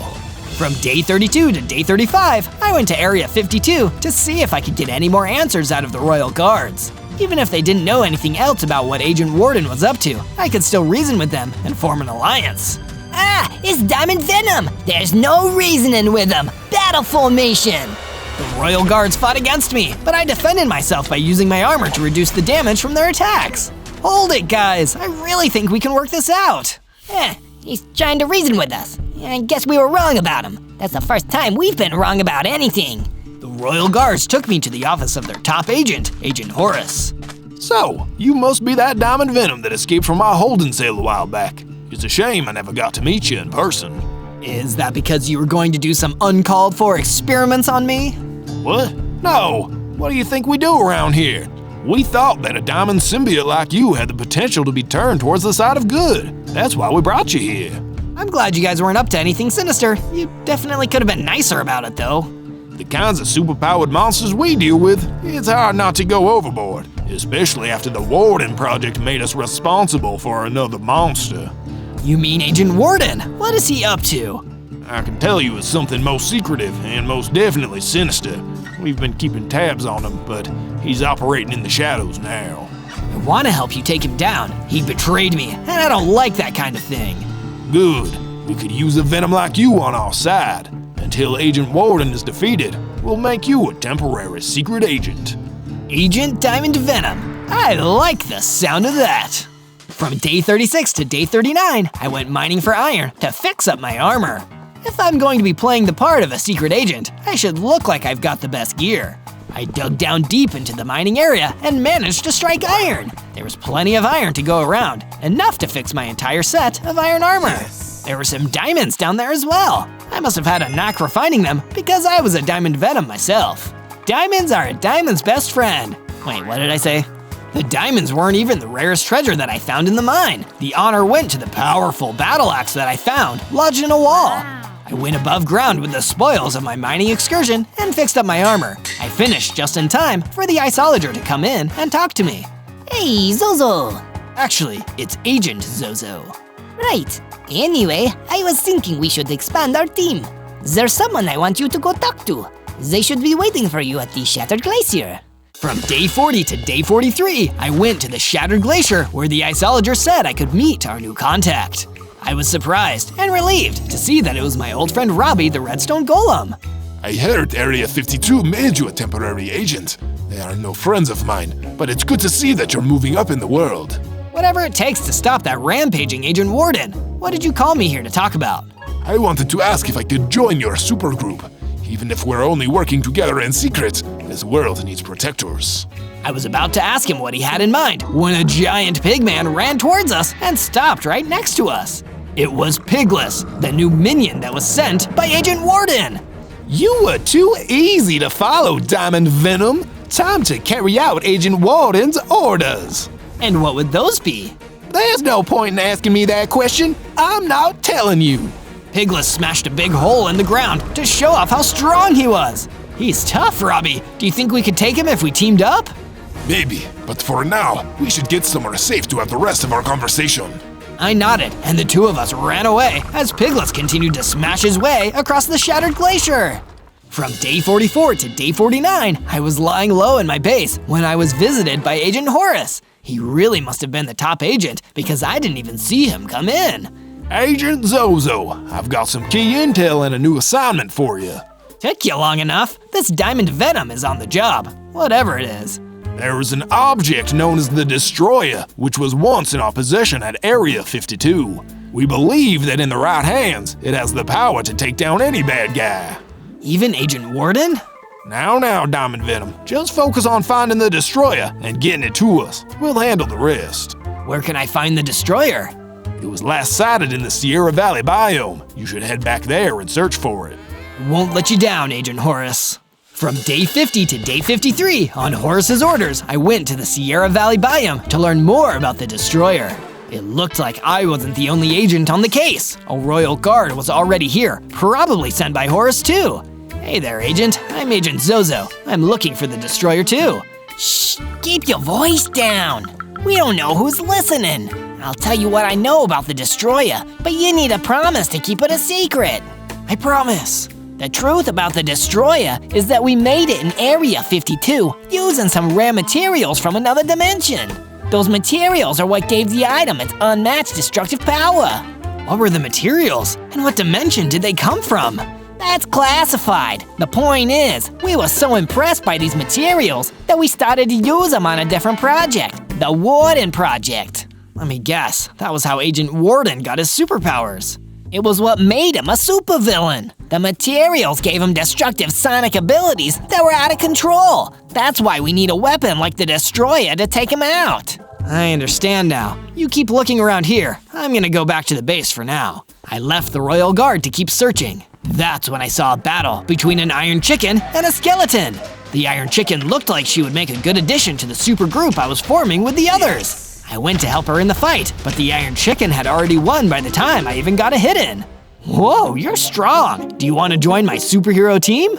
Sorry, Diamond Venom, but Iron Chicken works alone. She ran off right after saying that. I guess not everyone wants to team up with me. From day 54 to day 57, I was traveling through the Red Desert when I ran into none other than Pigless, Agent Warden's big brute of a henchman. What do you want, Pigless?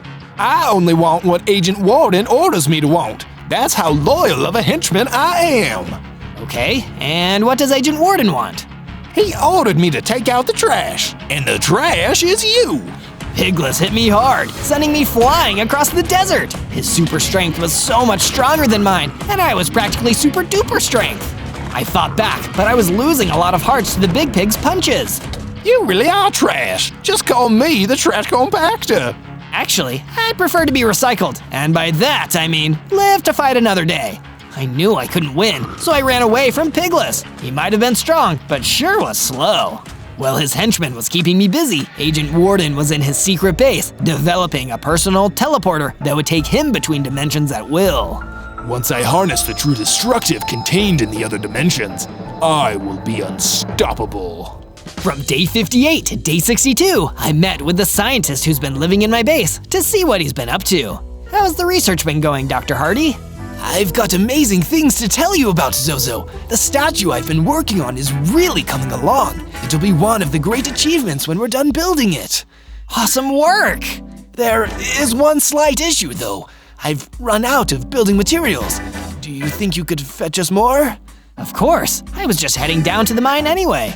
I returned to where I had been mining before and dug further into the area with the diamonds. I was determined to get even more of them so I could get a complete set of diamond gear to match my diamond body. I also made sure to get more stone and iron while I was there so the scientists could continue work on the statue. Once I had enough of everything, I left the mine and gave the scientists what they had been looking for. Then I went to the crafting table and made myself a diamond sword, diamond boots, and a diamond helmet. Diamond Venom is more diamond than ever! From day 63 to day 66, I received another visit from Agent Horace. He must really want me to find that destroyer. I looked around like you told me to, but I haven't found it anywhere. That's all right, Agent Zozo. The Royal Guards and I have done that part of the job ourselves. We have reason to believe that the destroyer somehow crossed dimensions back to where it originally came from. The destroyer is in another dimension? Yes, in another world known as the End. How can I get there from here? Take a look at this portal we installed in your base. Agent Horace led me to an incomplete end portal, which at the moment wasn't working. I wonder where they even got this portal, but I didn't want to question Agent Horace. What do I have to do in order to reactivate the end portal? No idea. We've never gotten any farther than this, but if it does activate, you should let us know post-haste. From day 67 to day 70, I kept an eye on the end portal that Area 52 had installed in my base. There were no signs of activity, and I wondered if I would ever get the chance to get the destroyer. I was relieved of this duty when Robbie, the redstone golem, showed up again. Hey Robbie, what are you up to? We've got ourselves a new objective, Zozo. There's some trouble down at the Shattered Glacier, and we should go help out. What's the problem? One dangerous mob called the Skeleton Jackal might be a new supervillain. Leave it to me, Robbie. I arrived at the Shattered Glacier and saw exactly what Robbie was talking about. The Skeleton Jackal had claimed the Shattered Glacier as his own territory. Diamond Venom, you're too late. I, the Skeleton Jackal, will soon be the most powerful new villain out there. Sorry, but I already have an arch nemesis, and he's not you. I'll make you take me seriously. The Skeleton Jackal attacked me with his claws, but I fought back with my trusty battle axe. We were evenly matched in damage, but my diamond armor and diamond skin made my defenses that much stronger.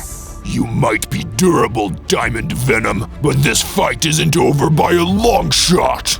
Stop this! We don't have to fight! What if instead of a villain, you decided to be an anti-hero? You can still be scary, but you also get to do the right thing. Anti-hero, huh? I guess I could give it a try. Wow, it worked! Welcome to the team, Skeleton Jackal.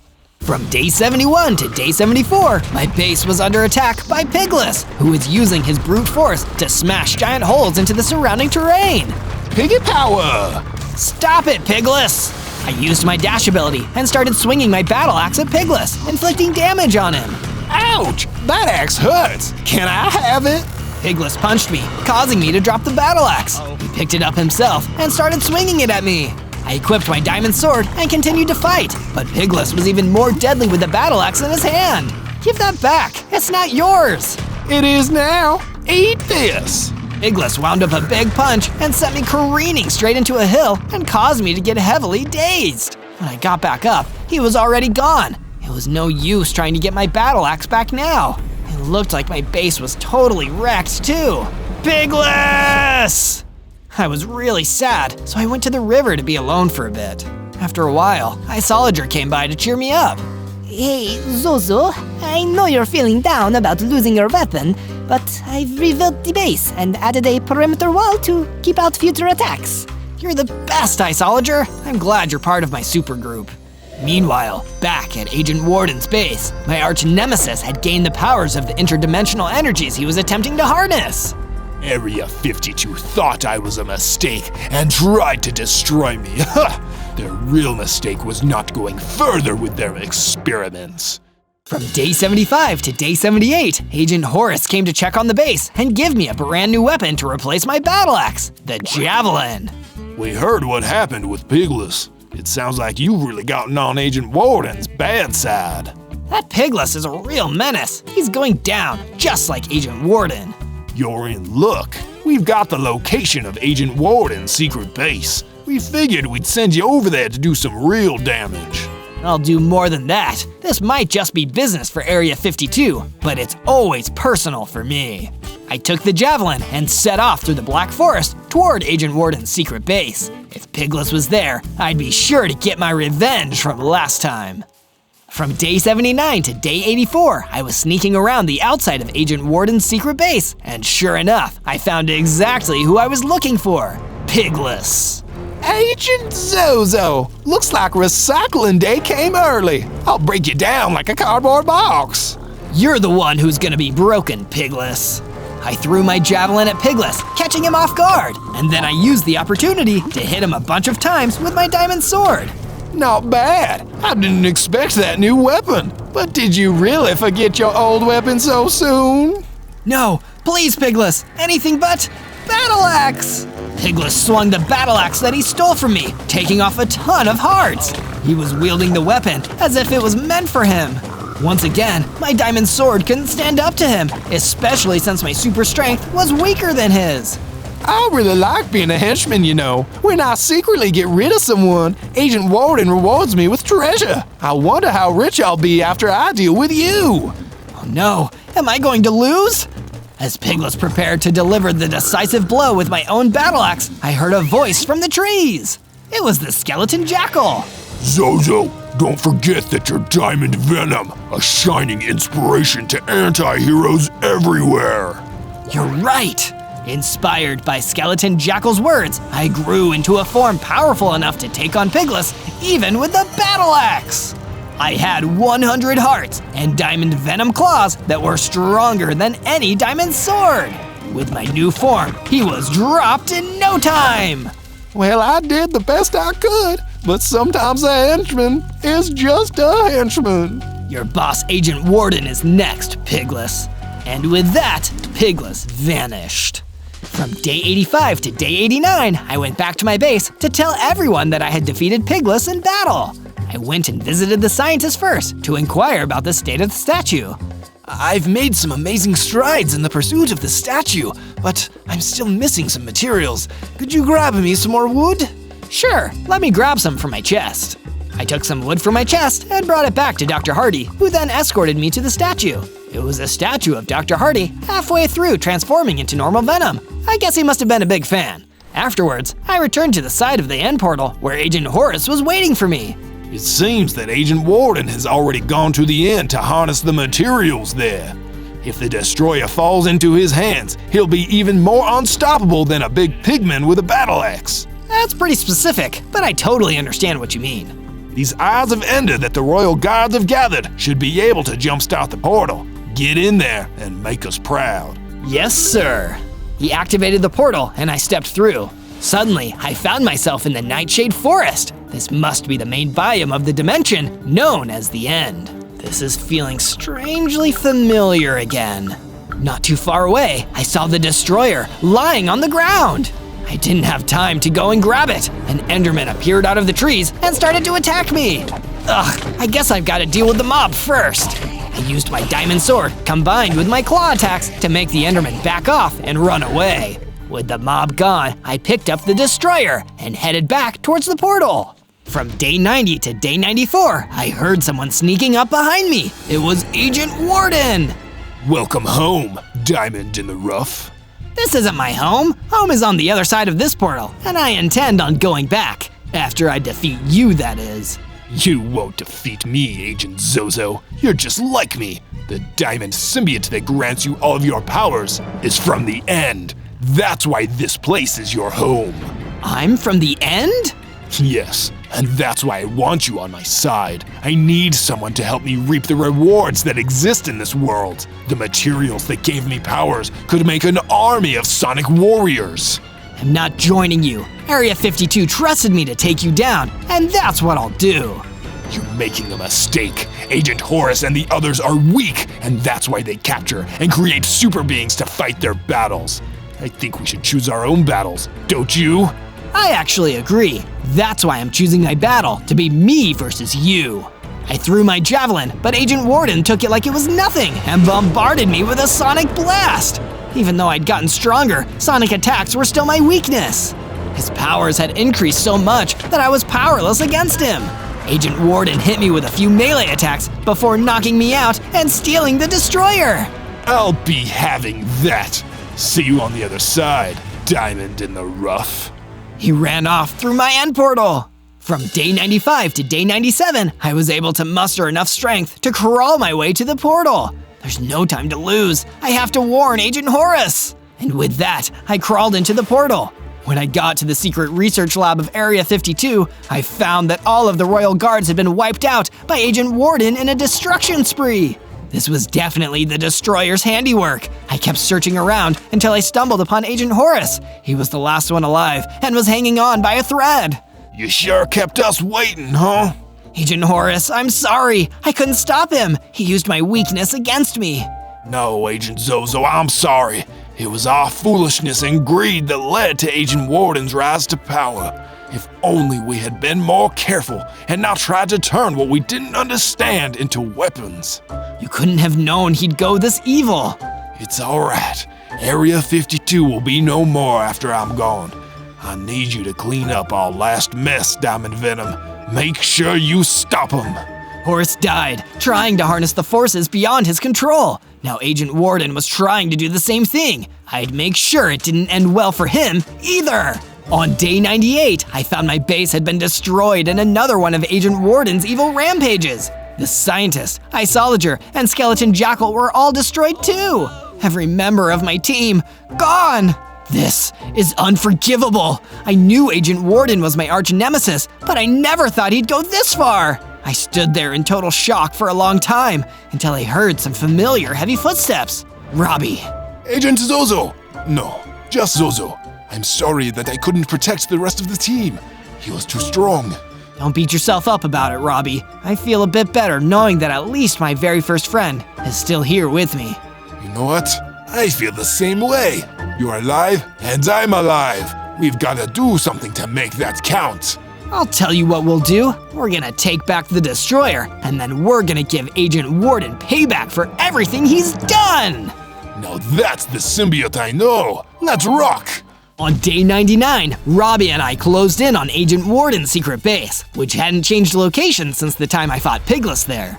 I'll lure Agent Warden out with a distraction. Then you surprise attack him and steal the destroyer. Sounds good. Be careful, Robbie. I went to hide behind a tree as Robbie stepped out and waved his arms. Hey Warden, look at me! I'm so destroyable! Haha, come destroy me! Sure enough, Agent Warden stepped out of the base with the destroyer in his hands. He started moving towards Robbie. Now is my chance! I used my dash ability to rush at Agent Warden. Just as planned, I was able to grab the destroyer and run away. Robbie turned and ran away too. Haha, I'm not destroyed! Better luck next time! When we got back to the base, I immediately took a closer look at the destroyer. It was definitely made with the same materials that made Agent Warden's sonic blast so strong. It was also from the end, like my symbiote. Maybe if I... Well, here goes nothing! I absorbed the material in the destroyer using my symbiote, and I could feel that it was enhancing my diamond skin to a whole new level of durability. It worked! Now my souped up diamond skin will be able to resist his sonic attacks. On day 100, I returned to Agent Warden's secret base for our final showdown. I of course brought Robbie with me. We entered his base and went downstairs. This time, Agent Warden was already waiting for us in his underground lair. This stops here, Agent Warden. You're not destroying anything else in your quest for mad science. When will you learn, symbiote? My sonic attacks will render you immobile once again! He fired a sonic blast at me, but I didn't even flinch this time. Because despite its name, the destroyer had made me indestructible. How did you do that? I knew your weakness! It's like you always said, I am a diamond in the rough, and now this diamond is gonna rough you up. I called forth the destroyer from within my symbiote and attacked using it. The shockwave smashed the surrounding area and did serious damage to Agent Warden. He's weak. My turn. Robbie rushed in and smacked him with his golem arms a couple times. I joined in with a diamond claw attack. Agent Warden tried to fight back, but his powers were useless against me now. Please, no more! This is for everyone at Area 52 and everyone at my base too! No, please! All I wanted was to be able to blow up whatever I wanted! I was just acting mysterious to look cool! Well, now the truth is out, and the truth is, you got what was coming to you. Then I swung the destroyer one last time, and he was gone! Leaving me and Robbie to celebrate the fact that the world was safe again. On day 1, I spawned in as Demon Steve with 5 hearts. Oh wow, Demon Steve! Maybe this means I should cause some mischief. Nothing too serious, of course, just some fun little pranks. But I probably shouldn't have said that out loud, because as soon as I did, a huge Iron Golem Knight came barreling towards me across the prairie. He was easily twice my size and scarily fast for how big he was. Halt, foul demon! You have no business in these lands. I will destroy you now, for I am the brave knight, Sir Slashalot, and it is my duty to destroy evil. Wait, I'm not evil. I'm just a little mischievous. I don't deserve to be destroyed. All demons deserve to be destroyed, and I have made it my life's mission to do so. It's why I'm the good guy here. Now have at thee. It's time to meet your doom, demon. Sir Slashalot didn't waste any time. He immediately tried to slash me in half. I guess that's how he got his name, so I tried to hit him back. When I hit him, he took some fire damage. That must mean that as a demon, my punches have a natural fire aspect enchantment. That's so cool! But I was still no match for the knight. I made a run for it, further into the prairie, until I couldn't see him anymore. I stopped for a moment to rest. Jeez, it isn't easy being a demon. Then, I was attacked by a bunch of fallen soldiers with a bone to pick. Thankfully, my fire punches were really helpful in defeating them before they could deal me any real damage. After they were finished, I found some shelter under a tree to finally get some sleep. I guess people really hate demons in this world. I wonder if I can still get by, even if nobody believes in me here. On day 2, I decided that if nobody was going to take care of me, I'd at least take care of myself. I punched down some trees with my powerful fire punch and used the remains to build myself a wooden pickaxe. This was perfect for digging into the ground and getting enough stone to build a complete stone tool set, including a stone sword. Now I'm ready to explore the world, and maybe do a little demon pranking too. I traveled from the prairie to the Red Rock Valley, which seemed like a fun place for a demon to hang out. Once I arrived, I found a nice clear area where I'd have plenty of space to build a base. I used some of the material I collected to start building a cool little demon pad where I could hang out and avoid Sir Slashalot and his men. It was pretty basic at first, with only a room to sleep and a room to hang out in. But when it was done, I took in all my hard work and felt happy. Be it ever so humble, there's no place like home. And clearly, my building attracted some attention, because I was soon attacked by a roving concrete golem. We fought, and believe me, he was as tough as, well, concrete. But in the end, I managed to get the upper hand and defeat him. But it made me realize how strong stone could be. Using a crafting bench I added to my base, I decided to build myself a full set of stone armor. Sometimes the best offense is a good defense. With all this work done, I added a bed to my bedroom and settled down to sleep. On day 3, I traveled from the Red Rock Valley over to the forest, where I could collect some more wooden blocks for my base. Even when you're a demon, you just can't beat the class of hardwood flooring. I cut down a few trees and collected all the wood blocks. Just when I was about to take the rest of the day off, a behemoth suddenly ran out of the woods and started attacking me. This is the last thing I need today. I equipped my sword and started fighting back. But even with my demon strength, I was still too weak to go toe-to-toe with him. Instead, I turned around and made a run for it, traveling deeper into the forest. That's when I ran into a hellhound. Hey, hellhound, I'm Zozo, and I'm a demonic creature too. What are you doing all the way out here in the forest? Probably the same thing you're doing, trying to avoid Sir Slashalot and his band of not-so-merry knights. They've been coming down hard on anything even vaguely demonic. I lost one of my hellhound brothers to his raids. Oh no, that's awful! Tell you what, hellhound, I think we should stick together. Come stay at my base with me. There's safety in numbers, right? That sounds like a pretty good idea. Lead the way, Zozo. From day 4 to day 5, I returned to the base in the Red Rock Valley with my new friend, the Hellhound. Because he probably didn't want to sleep in my room with me, I instead started building a kennel where he could live. one that would suit his needs perfectly. By the time it was done, it looked like the Hellhound could settle in nicely. It was a job well done.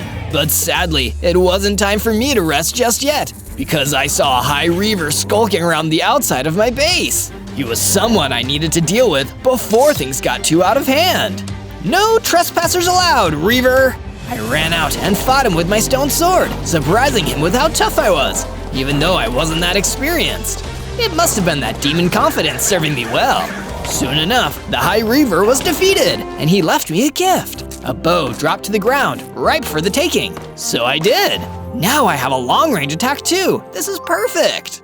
From day 6 to day 8, I went out to the plains in search of more resources. If nothing else, I could probably find some more stone to make my base bigger. However, while I was out there, just minding my own business, I was suddenly ambushed by Sir Slashalot himself. Uh-oh. You thought you could escape me, foolish demon? But nobody escapes Sir Slashalot. It is my righteous purpose to hunt down and slay every single one of you. And now, with my new divine blade, which is extra dangerous to demonic beings, I'll finally be able to carry out my mission. Sure, but you'll have to catch me first. I ran as fast as I could, while the crazed Sir Slashalot chased me. As I ran, I knew that I'd have no hope of stopping him.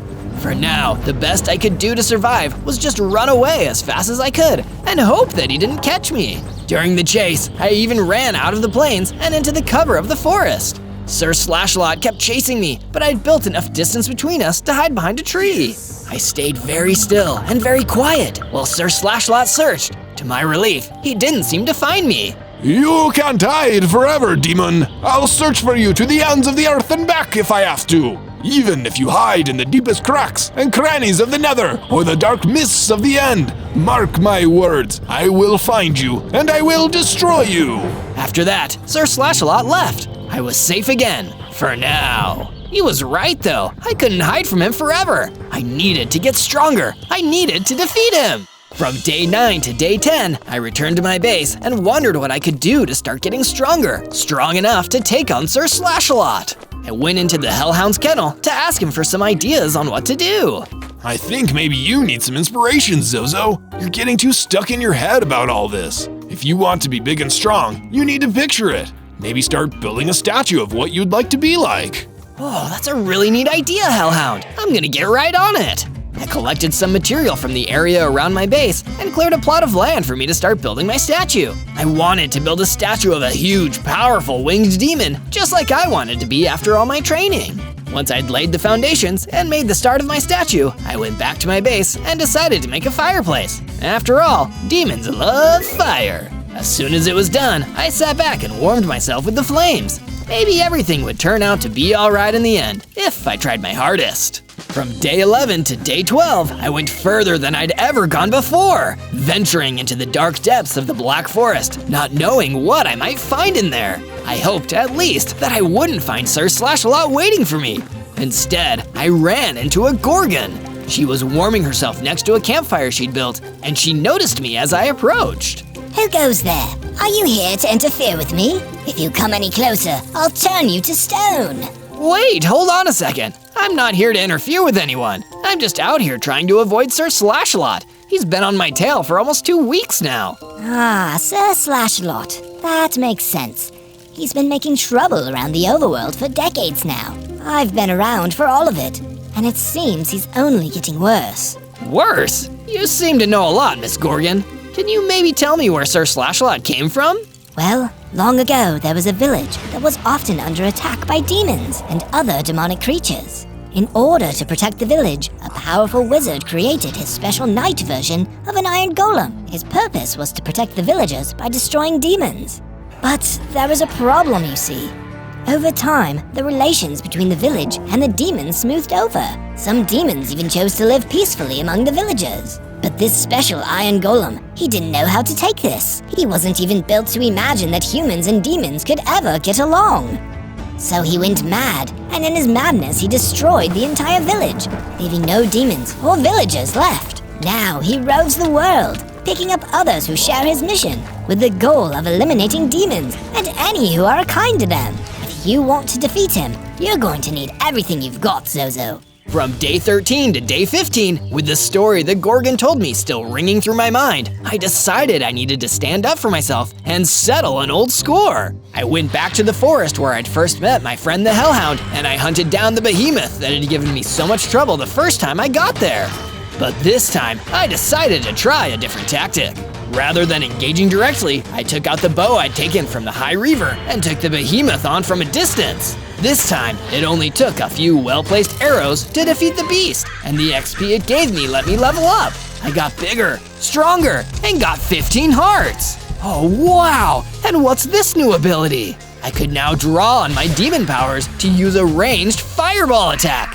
It took a lot of energy, so I couldn't use it often, but it was still a really cool power to have in my back pocket just in case. From day 16 to day 19, after deciding this would be a great time to invest in some upgrades for all my equipment, I started mining underground, searching for some veins of iron ore. But during my search, I also found a bunch of nasty cave spiders who weren't eager to have company. Looks like I gotta do a little pest control down here. I unleashed a fireball that blasted most of the cave spiders immediately. The last couple ran away after that, not wanting to get in any more trouble with me. Sometimes, being a demon can have its perks. I searched deeper until I found some veins of iron ore, mined them, and collected them. Then I took them back to my base for crafting. I built a furnace on my base and used it to smelt the iron ore into iron ingots. Then, with the help of a little extra wood, I made myself a full set of iron gear, including an iron pickaxe, a shield, and an iron sword. Now I've got an iron will and an iron loadout. From day 20 to day 22, I was chilling at my base when suddenly Hellhound ran in to warn me about something. He looked worried and frantic. What's going on, Hellhound? Zozo, it's an emergency! Sir Slashlot is outside right now. You need to go stop him or he'll destroy the whole base. There was no time to waste. I equipped my iron sword and shield and ran out to face Sir Slashlot, who was waiting for me at the base's entrance. Impressive! I was worried you wouldn't even come face me, demon. Perhaps you're a little less cowardly than I thought. I'm no coward, Sir Slashalot, but I also don't want to fight you unless I absolutely have to. You're making a big mistake trying to destroy all the demons. Most of us are just trying to get by. I don't believe you, demon. You're just trying to trick me, but I won't fall for it. I'll destroy every last one of you. With that, Sir Slashlot attacked me, and I fought back. Even though his divine sword was powerful, my shield helped me block a lot of the damage, and my iron sword was a formidable weapon. Despite this, I started to get worried that I might lose the fight, so I pulled out the big guns and hit him with a fireball. That made him stop fighting me and fall back. This isn't over, Zozo. I will return and slay you and all the rest. After that, he ran away. I felt lucky to be alive after such an intense fight, but for a second there, it felt like I really had him on the ropes. If I keep training and upgrading my gear, maybe I can truly defeat Sir Slashlot and his evil forces. From day 23 to day 26, I went underground to search for some new, interesting materials and found myself in the middle of the lush caves. This is great! Demons naturally love being underground, so this suits me just fine. As I searched, I found something extremely valuable, a protection enchantment. This would help me protect myself and ward off attacks from Sir Slashalot. And if you want to protect yourself from boredom, believe me, the best way to do it is to search ZO in your search bar for more exciting Zozo adventures. From day 27 to day 31, I continued to work on my statue. It was looking pretty good if I do say so myself, but I couldn't shake this feeling that something was missing. Oh, I know. This statue needs some red terracotta. I'll go to the eroded Badlands to find some. So I grabbed my gear and left my base, making my way out to the eroded Badlands to hunt for some new material. I hadn't heard from Sir Slashlot in days, so I was feeling pretty good about my progress. I eventually reached an area where there was plenty of red terracotta, but just by luck, there was a gang of mutant hoglins guarding it.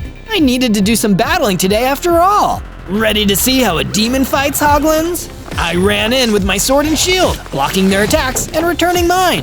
It didn't take me long to defeat the entire group and collect all the material I needed for the next part of my statue. Come to Zozo. After collecting all the material, I went back to my base and continued working on the statue. It was coming along great. From day 32 to day 35, I decided it was time to go and explore a biome I'd never been to before, the Snowy Plains. Demons don't naturally like the cold, so I figured being out in the snow would help me toughen up to fight Sir Slash-a-Lot. And that toughness was about to come in majorly handy because it didn't take long for a big, nasty snow golem to run in, ready for a fight. Ready to kick some frosty butt, I pulled out my sword and took him on. He had the home field advantage, but I wouldn't give up. Soon enough, I was able to take him down with my sword. Once I defeated the snow golem, I kept moving until I ran into a crying snow fox standing in the middle of the snow. What's wrong, little snow fox? The Dread Lich of the Snowy Plains stole my favorite guitar, and he wouldn't give it back. I'm not strong enough to fight him myself, so I don't know what to do. Don't worry, little snow fox. I may be a demon, but I'm a helpful demon, so I'll go get your guitar back, or my name isn't Zozo. Oh, thank you so much, Zozo. You're amazing. From day 36 to day 39, I took some directions from the sad snow fox and ventured deeper into the snowy plains to find the Dread Lich. It didn't take me long because I could hear his terrible, out-of-tune guitar playing before I even ran into him. I hid behind a rock and watched as the Dread Lich played the guitar badly, but even if he was a bad guitar player, he still looked pretty tough. From here, I could also see he was keeping an innocent green pixie in a cage too. This guy was the master of taking things that didn't belong to him. At least he seemed pretty distracted by talking to the pixie. So, what do you think? Pretty sick track, right? I told you it was foolish not to accept my invitation into my band. We're gonna be the next One Direction. The only direction I want to go is out of here, Dread Lich. An encore, you say? Coming right up. Please, no. Just like that, I formulated my plan. Using their sound as a distraction, I'd run right in, defeat the Dread Lich, free the green pixie, and get the snow fox's guitar back. From day 40 to day 43, I put my plan into action. It was time to make it all happen. While the Dread Lich was jamming out, terribly, in case you've forgotten, I snuck up behind him and prepared to strike him with my sword. But he spun around and hit me with his stolen guitar. It really hurt. How dare you interrupt my band practice, little demon? Me and the green pixie were on the verge of riding our Sgt. Pepper, but you just disrupted the flow. He's lying. He kidnapped me. Please help me out of here. Silence, or I'll do scales again. Oh goodness, please, no. Before he could play any more terrible songs, I blasted a fireball at the Dread Lich. After that, he started attacking me again, but this time I was ready to fight back. I used my sword and my shield, timing my blocks and attack perfectly.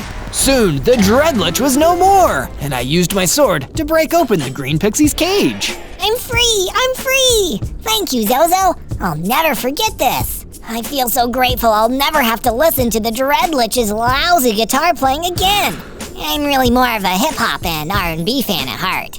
With the Dread Lich defeated and the green pixie freed, I traveled across the snowy plains again until I reached the snow fox. I found your guitar, little guy. It's super cool, and actually a really effective weapon, too. Thank you so much for getting it back for me, Zozo. I trust you, so you're welcome to borrow it if you want. That's so kind. How about you come live at my base for a while, too, just so you have somewhere safe to stay. That sounds like an awesome idea. From day 44 to day 49, I returned to my base with the snow fox behind me, practicing on the sick guitar that he'd loaned me. It's true what they say, demons are just naturally better at music. It must be why we make so many crossroads deals with famous musicians. I made a few upgrades to my base, including building a whole new room that the snow fox could sleep in while he was staying with me. This is such a cool room. Thanks, Zozo. I think I'm gonna really enjoy my time staying here. No problem, Snow Fox. You're always welcome here. And with the Snow Fox settling down, I decided to finish up day 49 by working on the statue. It was really coming along. I think things are about to get a whole lot better. From day 50 to day 53, things got a whole lot worse. Sir Slash-a-Lot returned to my base, and this time he brought friends, a group of Dread Knights. You've tested me for too long, Zozo. Now I'm going to have to get serious with you. These Dread Knights are completely devoted to my cause of wiping out every demon. What better place to start than with the most annoying one of all, you! With that, the Dread Knights advanced towards me, while Sir Slash-a-Lot stood back and watched. I refused to be defeated in front of him. I'll take you all on! And I did! As the Dread Knights poured in, I shot a fireball and fought them all. One by one, I took them all out until none were left. By that time, Sir Slashalot was already gone. This battle gave me enough XP to level up once again. I got bigger, stronger, and now I had 30 hearts too. Not to mention a new power, Demon Skin, which made me completely immune to fire and lava damage. This is awesome! I can't believe that actually went well for me. But not everything was as peachy keen as I thought. Suddenly, the Snow Fox came running towards me. Zozo, I have bad news. I can't find the Hellhound anywhere. I think Sir Slashalot's Dread Knights might have just been a distraction for him to kidnap Hellhound. Oh no, this is horrible! We need to get him back as quickly as possible! From day 54 to day 57, I repaired some of the parts of my base that had been damaged during my battle with the Dread Knights. Then I started building a stronger, taller perimeter wall, so if Sir Slashalot tried attacking my base again, it wouldn't be so easy for him. Once I'd finished making the proper tweaks and upgrades to my base, I knew exactly what I needed to do next. Go back to the Black Forest and speak to the Gorgon. She seems like she really knows a lot about Sir Slashalot in his past, so maybe she can help me. I journeyed out into the Black Forest as quickly as I could, knowing that every second counted while Sir Slashalot and his men had the Hellhound captive. Luckily, I found the Gorgon in the exact same place, chilling out around a campfire. Oh, Demon Boy, you again. Is there something I can do for you? Or are you just here to warm yourself by the fire? It's an emergency, Miss Gorgon. My friend, the Hellhound, has been kidnapped by Sir Slashalot and his forces. I have no idea where he's taken them. Do you have any suggestions? Well, in the early days of his rampages, Sir Slashalot and his men would just rove from place to place, taking on different villages and bases as they went. But eventually, too many people started to band together and fight back. It was around that time that Sir Slashalot started building Castle Slashalot in the east. It was a dangerous castle with an extensive set of dungeons underneath. If your friend is still alive and being kept anywhere, I'd wager that it's probably there. Castle Slashalot in the east. That's exactly where I'll go. Thanks again for the help, Miss Gorgon. No problem, kid. And hey, when you're finally fighting old Slashalot, be sure to give him an extra wallop for me, will ya? Will do. From day 58 to day 62, I knew that I needed to upgrade my gear if I wanted any hope of surviving a journey into Castle Slashalot. I found the nearest diamond mine and ventured inside with my iron sword and pickaxe at the ready. Of course, it would never be as simple as just waltzing in there, grabbing some diamonds, and leaving. There were some skeletons in there waiting for me, and they didn't seem all that friendly. And I'm guessing you guys won't just let me through because I'm in a hurry today? They didn't respond, they just attacked me. So to keep them at bay, I blasted them with a fireball and attacked the rest with my sword. It didn't take me long to defeat all those skellies. I then pulled out my iron pickaxe and started mining for dear life until I'd collected a whole bunch of diamonds. Then I returned to my base to do some crafting and forging. I combined my diamonds with some wood I'd gathered and created a diamond pickaxe, diamond sword, and some diamond armor. Now I felt like I was ready for anything. From day 63 to day 66, after all this hard work and upgrading, I was almost ready to storm the dungeons of Castle Slashalot and rescue Hellhound. But first, to make sure my head was in the right space, I did a little more work on the statue. Seeing the big, strong demon I was building helped motivate me to know what really mattered. Getting big enough and strong enough to beat Sir Slashalot and save my friends. And if you want to help me on my mission to make friends, get strong, build cool bases, and defeat evil bad guys, hit subscribe and ring the little bell so you can join me on all of my exciting adventures. From day 67 to day 70, with my new power and diamond equipment, I knew that it was time to make my way to Castle Slashalot and rescue Hellhound from the evil knight's clutches. I traveled east, following the Gorgon's instructions, until I saw a sinister castle on the horizon, and just knew that it had to be Castle Slashalot. And when I got closer and saw that the building was surrounded by Dread Knight guards, my suspicions were confirmed. I knew that Hellhound and Sir Slashalot were somewhere inside. I guess the only way in is just to fight my way through, but I need to be smart about this. I'll save my fireball power for Slashalot himself when I'm inside. First, I pulled out my bow and started firing at the Dread Knights. This took out a few of them and alerted the others to my position. It was time to fight up close and personal. I pulled out my diamond sword and ran into the battle, fighting off as many Dread Knights as I could. Thankfully, my diamond armor helped deflect the worst of their blows. Once all the Dread Knights were defeated, I ran into Castle Slashalot, searching for wherever I could find Hellhound. That's when I saw a tunnel that seemed to be leading deep into the ground. It must be the tunnel down into the dungeon. I need to get down there and save him. So I steeled myself and ran down into the dungeon, ready to do whatever I needed to save my friend. From day 71 to day 74, I entered the dungeon, searching for Hellhound. I saw a bunch of cells lining the walls, all empty, except one of them. And of course, that one cell had Hellhound waiting for me in it. He seemed so happy to see me there. Zozo, it's you! Thank you for coming to save me! Of course I'd save you, Hellhound. You're one of my best friends. Now stand back. I'm gonna bust you out of here. Hellhound stood back, and I used my diamond sword to smash open the door to his cell. Head back to the base, Hellhound. I'm gonna keep fighting my way through. Sir Slashalot can't keep getting away with all this. He needs to be defeated, here and now. Good luck, Zozo. I know that if anyone could take down that monster, it's you! With Hellhound released to safety, I could comfortably focus on my next mission, taking down the big boss. I continued to explore the dungeon. During my journey, more Dread Knights emerged and started attacking me. Lucky for me, with all my weapons and gear, they really weren't hard for me to defeat. Sir Slashalot should really start employing some tougher guys. These Dread Knights aren't even a challenge anymore. He should rename them Mild and Convenience Knights. Once the Dread Knights were defeated, I found a chest buried deep in the dungeons, containing one truly awesome item, a dragon bone sword. This is an even better weapon for a demon than a diamond sword. Using this, Sir Slashalot doesn't stand a chance against me. With my brand new sword, I kept searching until I saw an unfamiliar door. This must have been one that led directly into Castle Slashalot's inner sanctum. Hope you're ready, Slashalot. This is one demon you can't get rid of. From day 75 to day 78, I entered the first chamber of Castle Slashalot's inner sanctum and found that the diabolical knight himself was waiting for me. Foul demon! You have defiled my castle with your presence, and you have taken my precious dragonbone sword from the dungeon. You've destroyed scores of my men, and worst of all, you've committed crimes against nature by existing as a demon. Is there anything in your vast list of crimes that I'm forgetting?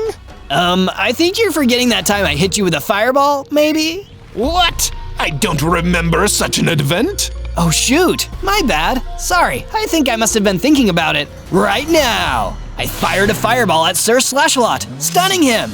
That gave me a perfect opening. I ran in with my new dragonbone sword at the ready and started attacking, hitting him again and again and again, not even giving him time to fight back. I could tell that Sir Slashalot was badly injured by my attack because he retreated away from me, holding a defensive position. You got lucky, Zozo, but you won't get lucky again! Luck has nothing to do with it, Slashalot. You just made the mistake of assuming that a demon could never be stronger than you, and that's why you're paying the price. You insolent little rat, I'll show you! Then Sir Slashalot turned around and ran, and all I could do was try to chase him. From day 79 to day 84, I chased the wounded Sir Slashalot deeper into his inner sanctum, ready to finish this once and for all. But of course, I should have known that it would never be so easy. As soon as I caught up to him, I could see that Sir Slashalot wasn't running anymore. He was just standing there, watching me. I have to hand it to you, demon. You've really pushed me to my limit here. And the dragonbone sword was a particularly ingenious touch. But I have one last trick still up my sleeve. Don't get scared now, Zozo. Suddenly, Sir Slashalot began to glow and transform. He became a bigger, more imposing version of himself. What? I don't understand. You don't need to understand, Zozo. You need only tremble before me. This is my final form, Ultimate Demon Crusader Sir Slashalot. Are you ready to meet your doom, Zozo? For the first time in a while, I felt truly afraid.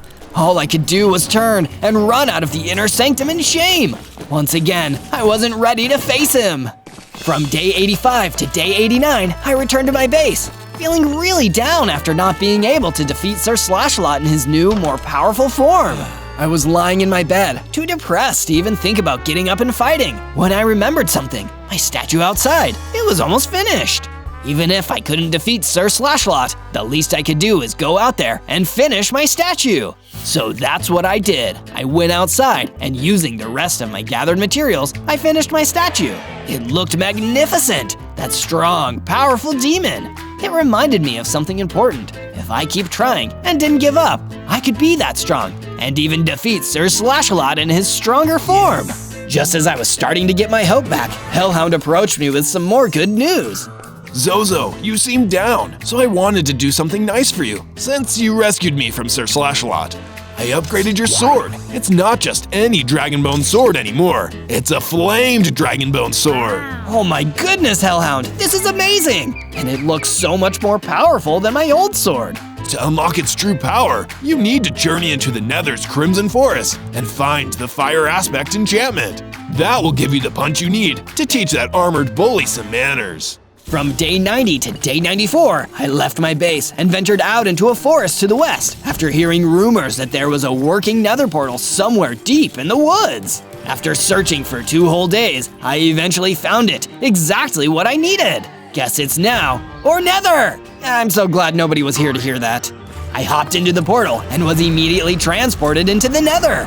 Following the Hellhound's instructions, I kept searching until I found the Crimson Forest and kept a low profile to avoid upsetting some of the less friendly nether dwellers. Wow, this doesn't seem like a particularly nice neighborhood. Thankfully, nobody spotted me and decided to pick a fight. Instead, I just kept searching until I found an old chest hidden in the woods, containing a book that had all the details of the Fire Aspect enchantment. Jackpot! Oh hey, what's that over there? I noticed a block with a strange color in the ground. It took me a second to realize what I was looking at. Ancient debris, one of the rarest blocks out there. Lucky for me, I already had my diamond pickaxe, which is the only thing that can mine ancient debris. I immediately started mining and picked up as many ancient debris blocks as I could carry. This is exactly what I need to give me an edge in the final battle. There's hope for me yet. From day 95 to day 97, I returned to my base one more time to make the final upgrades needed.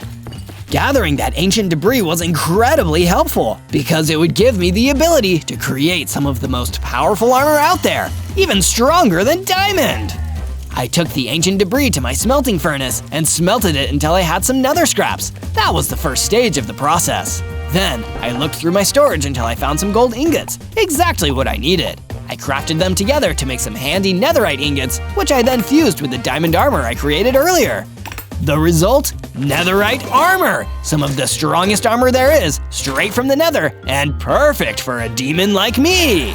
Let's see if Sir Slashalot can even put a scratch on me like this! But I wasn't done yet. Next, it was time to enchant. I created the Unbreakable enchantment, one for each piece of my armor, and for my prized weapon, the Flamed Dragonbone Sword. Then, just in case things went south during the battle, I crafted a few healing potions, just in case I needed them. Before I set off to do what I needed to do, the Hellhound approached me one more time to offer some words of advice. And remember, wait until just before the fight to activate your Fire Aspect and reach full power. He'll never expect it that way. You'll take him by surprise. Thank you for all of your help, Hellhound. I never could have gotten this far without you. Don't mention it, Zozo. I'd do it all again. Now get out there and show that rust bucket what we demons are made of. On day 98, I reached the outside of Castle Slashalot once more, and this time, I wouldn't chicken out. I'd take him on and defeat him once and for all! Do you believe I can do it? Let me know down there in the comments, along with whatever adventure you'd like me to take next. And be sure to search Zozo for more exciting Minecraft videos. On day 99, I returned to the place that I'd once run from, Castle Slashalot's inner sanctum. The way in wasn't even guarded, so I knew that Sir Slashalot in his ultimate Demon Crusader form wanted to defeat me himself. That was a mistake I'd make him regret. I entered and saw him standing there, waiting for me. He didn't even seem intimidated, but then again, neither was I. It was the final standoff. We meet again, demon. This time, are you ready to accept your defeat with some dignity? Funny, I was just about to ask you the same thing. Such a sad comeback. Do you really think you can defeat me like this, Zozo? Perhaps not, but how about like this? I activated my Fire Aspect enchantment and began my own final upgrade. I became a huge, powerful demon, just like the one I'd built my statue around, with a mighty 100 hearts. I wielded my flamed dragonbone sword, ready to bring this to an end. I could feel the anger coming off of Sir Slashalot as I squared up to him. Typical. Cheating demon. Can't fight fair to save his life. Man, I'm getting so sick of hearing you talk. We clashed for the last time, but now I was ready. As Sir Slashalot tried to attack me, I was fast and strong enough to block. And in the end, one decisive blow brought the evil knight down. I can't believe it! Defeated by a worthless demon! What a humiliating way to go! I punched him one last time, and then he was gone! On day 100, I returned to the base, having finally defeated Sir Slashalot and ended the threat that faced all demons and those who were kind to them. I met back up with the Hellhound and the Snow Fox, who'd been with me through all of this, and I used the Snow Fox's guitar to play us a rad victory song. Life was sweet once again. On day 1, I spawned into the Autumnal Valley as an itty-bitty baby Steve. Ah, this is no fun. Who wants to be a baby? I'm so small and weak. At least the valley was peaceful, and I was surrounded by adorable fluffy mystery sheep. They comforted me in my frightened baby state. Suddenly, a huge gold-plated bully walks towards me. Just seeing him made me feel nervous. Well, looky here, if it isn't the new meat. A silly little baby, thinking he can just wander around the fields. But I'm Midas, and these are my fields, dork, and there are no babies allowed. I'm sorry if I hurt your feelings, mister. I didn't mean to trespass. My name's Zozo. I'm just trying to understand what's happening here. Zozo? Nah, I'm gonna call you Bozo from now on. That's much more fitting for a silly little baby clown like you. Why are you so mean? 'Cause when you're the strongest, you get to be mean, like this. He fired an energy blast that vaporized all the mystery sheep around me. I was horrified by it all. That's gonna happen to you too over the next 100 days, unless you get strong too. I'm gonna get you, Bozo! I felt so mad about how he treated me, but I wasn't strong enough to fight back. All I could do was run away as fast as I could. I don't care what he says. I will get strong enough to stand up for myself in 100 days. On day 2, I continued running through the autumnal field and didn't stop until I was absolutely sure that Midas the Bully wasn't somewhere behind me. Phew, that was a close one. I only have 5 hearts, so I can't afford to let someone as powerful as him get the jump on me like that. I still feel terrible for those mystery sheep though. My knees started to hurt from all the running, so I started crawling around. The autumnal valley didn't seem so sweet and peaceful anymore. To a little baby like me, everything seemed almost too scary to handle. I hope I can find someone around here who will agree to help me. But because I wasn't very lucky, I instead ran into a group of mean-looking skeleton jackals. Excuse me, guys, but would any of you be able to help a little baby like me? I'm lost and afraid. But the skeleton jackals just started laughing and laughing. Oh, this is priceless. What a little baby dork. You must be Bozo. Midas told us all about you when he sent us out to look for the little lame-o who was trespassing in his valley. What? You work for Midas the Bully? But why? He's so mean. Sure, he's mean, but if you side with the bully and help him bully others, then they won't bully you. That's a terrible message. We should all stick up for each other. Ha! Spoken like a true bozo. Let's get him, boys. I had to run away again because there was no way I could take those guys on. It made me feel so weak and cowardly, but there was nothing else I could do. When I outran the skeleton jackals, I stopped in a clearing to cry. That's when a friendly pig wearing a crown approached me. Are you all right there, little one? No, I'm not. I've only been here for 2 days, and everyone is mean to me. Oh, that's no good. I'm the King Pig, and I won't stand for any of that sort of rubbish in my kingdom. Come with me, little one. Okay. So I followed the King Pig out of the autumnal valley. On day 3, the King Pig led me out into the blue taiga where there was a small school building. Do not worry, little Zozo. This is the Blue Tiger School. It is a safe place for children, and a good friend of mine runs it. I entered the school, and that good friend turned out to be the water elemental, the teacher who taught anyone passing through the blue taiga. Good heavens, you poor thing! Look at you! I'm so sorry that some of the people you've met in the overworld have treated you poorly, Zozo. But I promise that you will always have a safe place here. Thank you, Mr. Water Elemental. It was also very kind of the King Pig to bring me here. It makes me feel a whole lot better after my incident with Midas the Bully and all his goons. Midas, a truly nasty man. An ex-student of mine, actually. I expelled him from the school years ago for bullying other students. As sad as I am to say it, I don't think he'll ever change. What do you think I should do, teacher?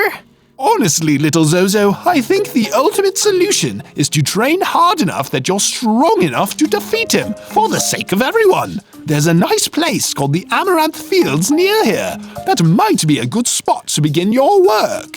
Thank you, Mr. Water Elemental. I won't let you down. So King Pig and I set off for the Amaranth Fields, ready to begin the process of taking Midas the Bully down once and for all.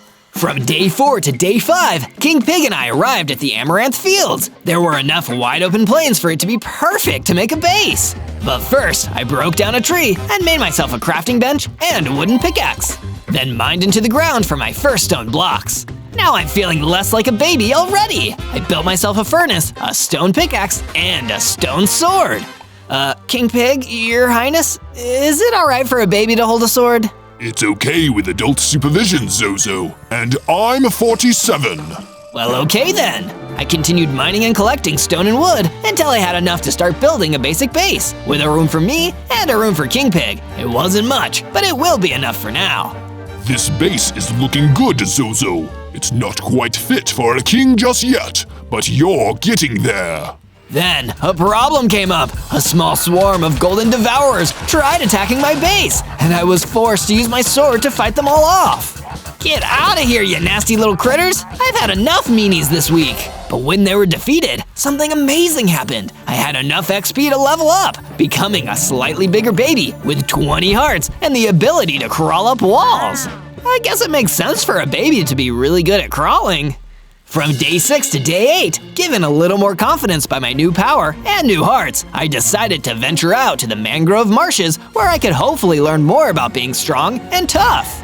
It seemed like a nice enough place until I saw an ancient Egyptian guy being attacked by a nasty bunch of sectoid soldiers. I couldn't let them get away with that. Don't worry, I'm here to help. Baby to the rescue! I pulled out my stone sword and ran in, defeating all the sectoid soldiers with the element of surprise. When I was done, it was just me and the ancient Egyptian left. Thank you very much, my friend. I'm Seth. You saved my life just then. Don't mention it, Seth. I'm Zozo, and I'm just trying to learn to be stronger, so any combat experience is helpful. Well, in that case, we may be able to help each other. You see, Zozo, you may think this is bad, but there's a far worse pest problem out in the Cypress swampland. Think you can help me deal with it?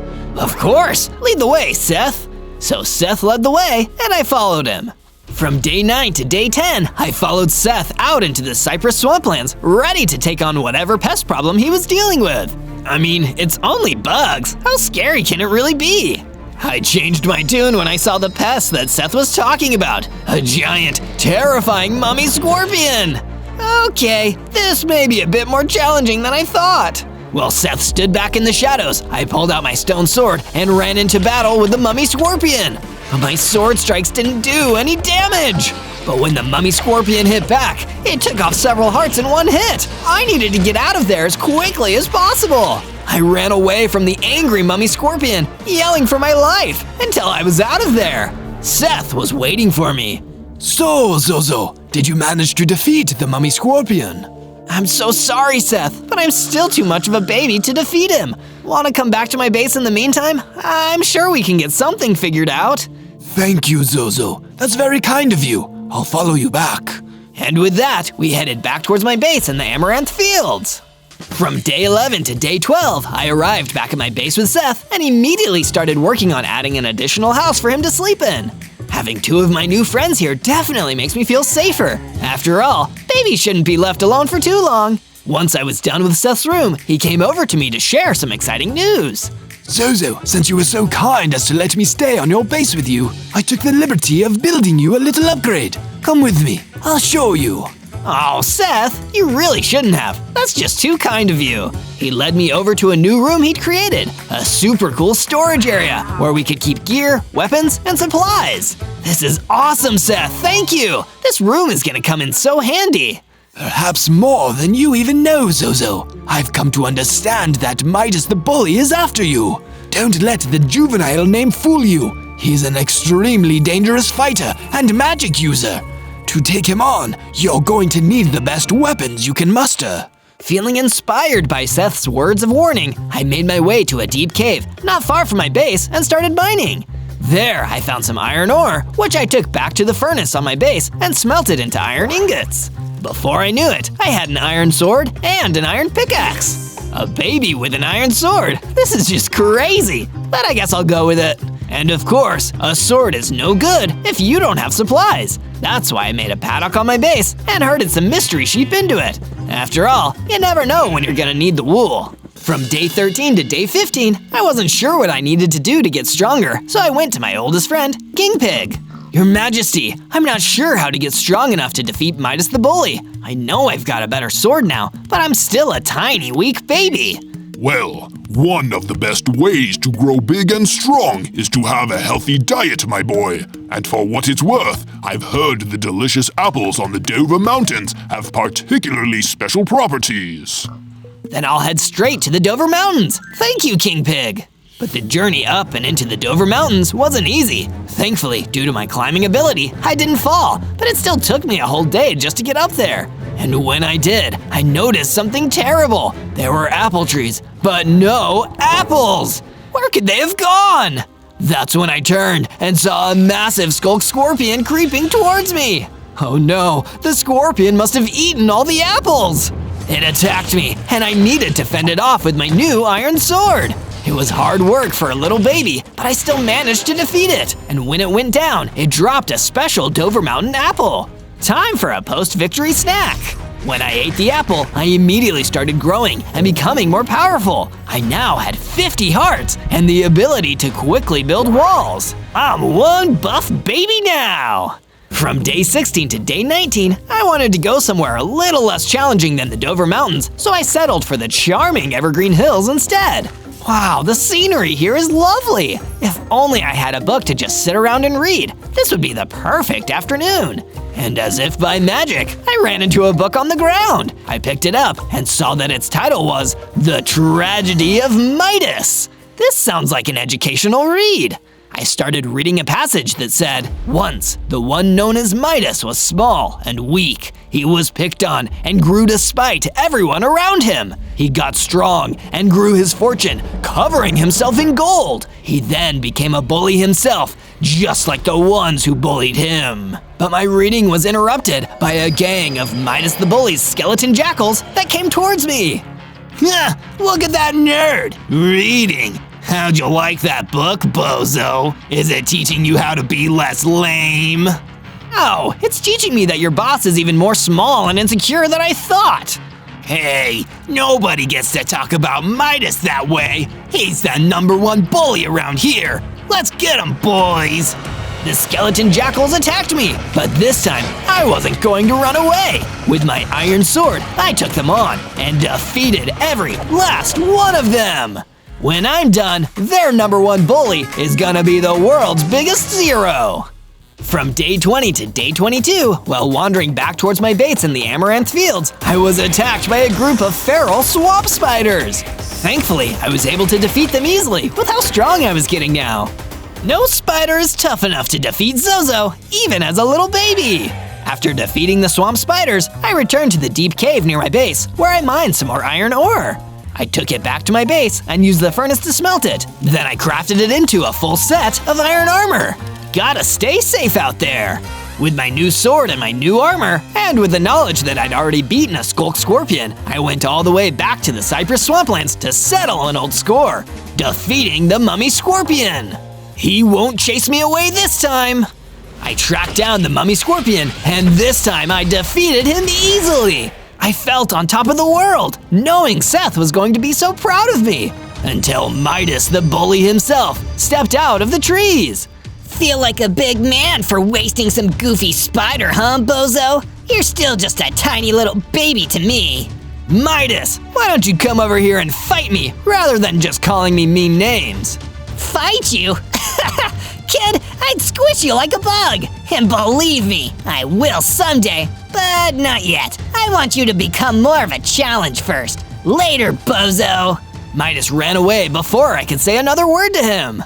From day 23 to day 26, I returned to my base, feeling upset for my encounter with Midas, but proud of myself for finally defeating the mummy scorpion. I approached Seth with the good news. Seth, I defeated the mummy scorpion. The cypress swamplands are now clear of monsters.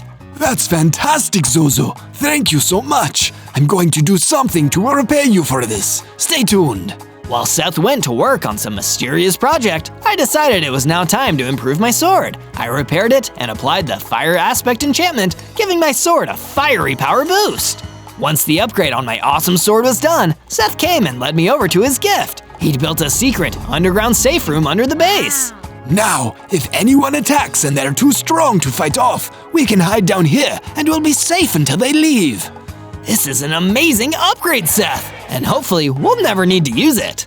From day 27 to day 31, I went back out to the Evergreen Hills where I'd defeated those evil skeleton jackals before, hoping to find something else of use there. Instead, I found a small group of sky lizards sitting around, looking relieved. You! Are you the one they call, Bozo?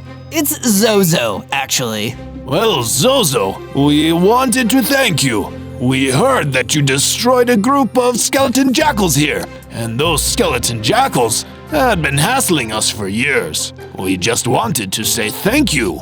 No problem. I just wanted to do the right thing. I'm glad everything is okay now. Well, not exactly everything is okay. We've been hassled by other creatures and monsters too. It's hard to live out here. Then why don't you come live with me for a while? At least until I've defeated Midas the Bully. Thank you, Zozo. We'll head over there immediately. I went back to the base too and decided to get some much needed rest by sitting down on a nearby hill and enjoying the view of my base. Just as I was standing back and appreciating my hard work, King Pig ran over to me in a panic. Zozo, we need to go to the Blue Tiger School immediately. Something terrible is happening. From day 32 to day 35, King Pig and I ran to the Blue Tiger School as fast as we could, but it may have already been too late. The Blue Tiger School was under attack from a swarm of skeleton jackals sent directly by Midas the Bully. Oh no, we need to stop them. I ran in to help, attacking the different skeleton jackals, but I couldn't save the water elemental. He was destroyed in the confusion. No, water elemental! I went into full rage mode after that, taking out every single one of the skeleton jackals. But even though they were gone, there was no bringing back the water elemental. I'm sorry, King Pig. We lost him. This is a truly terrible day, Zozo. From day 36 to day 39, I went back to the mangrove marshes. I needed to be alone and clear my head. I still felt so guilty about not being able to save the water elemental. But then, as I was traveling through the marshes, I happened upon an air elemental, and he looked like he needed help. He reminded me of my old elemental friend, so I really wanted to see if I could help out. I've lived in these marshes for years, but recently a bubble monster moved in, and it's been ruining everything. I may need your help to stop it, Zozo. Of course, Air Elemental. I'll go see what I can do. I ran deeper into the marshes, excited by the thought that I might be able to do a good deed and make a difference. I'm coming for you, bubble monster. When I found the beast, it didn't take long to defeat, especially with the fire aspect enchantment on my sword. Once this dirty bubble was defeated, I ran back to the air elemental as fast as I could. You have done me a great kindness, Zozo. In return, I will give you one cryptic clue. Midas lurks in a forgotten place. And with that, the air elemental disappeared, and he was right. That was a very cryptic clue. From day 40 to day 43, I returned to my base and found that King Pig had made an amazing improvement to my base. A statue of the water elemental, so we would always remember him. That was so kind of you, King Pig. If the water elemental was here, he'd really appreciate this. Thank you, Zozo. Also, I was wondering if I could ask a favor. My friends, the gold pigs, need to leave my kingdom for a while to be safe from Midas. Can they stay here until we've defeated him? Of course they can. Call them over whenever you're ready, Your Majesty. And he did. A day later, a group of gold pigs arrived and came to stay in the new house that King Pig had created for them. So many people live here now. It makes me feel so safe. Speaking of people who lived in my base now, one of the sky lizards ran over to me with some exciting news. Zozo, you must head to the flowering ancient forest at once. We believe that Midas the Bully is already there. From day 44 to day 49, I followed the tip from the sky lizard and traveled to the flowering ancient forest to find Midas the Bully. As I was looking for him, Midas himself jumped out from behind a tree. Well, if it isn't Bozo! What's up, little clown? I'm not a clown, and you know my name is Zozo. You've been pushing everyone around for too long. We'll see how funny you think it is when I finally stop you from bullying everyone. Yeah? Good luck with that, clown. You see my gold armor? No one can get me when I'm wearing this. And once I've got my hands on all the gold, no one will ever be able to stand up to me. All the gold? You're just going to steal it? I'm gonna make everyone so afraid of me that they'll just hand it over like the sad little cowards they are. That's terrible. Too bad, so sad. Anyway, wish I could stick around to kick your butt, but that would be a waste of my time. I'll have my buddy here do it instead. Come on out, Horace. Who's Horace? Me. Horace appeared out of nowhere, and Midas ran off. Uh-oh, this guy seems pretty strong. I knew I was in for a tough fight. From day 50 to day 53, I started my battle against Horace in the flowering ancient forest. He was a lot more powerful than I expected, but I was still holding my own. Had enough yet, bozo? No way! I'm not backing down. Then I guess I'll just have to make you. He hit me hard, knocking me back, and I almost fell over. But I got my balance back and came back at him just as hard. The fire aspect enchantment on my sword helped me finally defeat him, and I took a second to catch my breath. That was a close one. Hey, what's that? Looks like he dropped something. There was a baseball bat on the ground. I've heard these can freeze mobs for a couple of seconds. This is gonna be super useful. I also spotted a part of a book. Hey, this looks like a page from a diary. It says Midas on it. Dear Diary, I sure hope no one finds out the reason I wear all of this armor. I'm not a very good fighter. I'm just good at dodging and taking lots of damage. If someone found a way to freeze me or damage my armor, I'd be in big trouble. Good thing I'll never tell anyone my secret. Oh boy, I'm glad I found this. From day 54 to day 57, I got ready to head back to my base. But as I was preparing to leave the flowering ancient forest, an ender creeper ambushed me. Ah, you get out of here! Don't blow up on me! I used my new bat to freeze the ender creeper for a few seconds, giving me plenty of time to defeat it before it could explode. This bat is pretty awesome! When I beat it, the ender creeper dropped a potion of strength. I picked it up. Great! I can take this back to my base. With my new bat and my potion of strength, I headed back to my base to tell my friends all about it. I found the sky lizard waiting for me there. Hi, Zozo. How did it go? I couldn't defeat Midas yet, but I got this bat and this potion, and I learned some new information that I think will help. That's great news. From day 58 to day 62, I decided to take time to make some improvements to my base. I expanded my paddock to make room for more sheep. We're gonna have so much wool, sweaters for everyone, or whatever else we can make with it. Speaking of which, come here, little sheep. Let's give you a haircut. I harvested some wool from the mystery sheep. When I was done with that, I decided to keep the resource gathering train going. I headed down into the mines in the deep cave and started digging. Phew, mining sure is hard work, but it's worth it. As soon as I said that, I found some diamonds. I gathered them and brought them back to my base. I was able to use the diamonds to craft a diamond pickaxe and a diamond sword. I'm making great progress. Look out, Midas. We'll see how your gold does against my diamonds. One of the sky lizards came up to me as I finished crafting my diamond gear. Zozo, come look. I added some more bedrooms to the base in case any more friends need to come and stay here. I followed him and saw all the rooms he had added onto the base.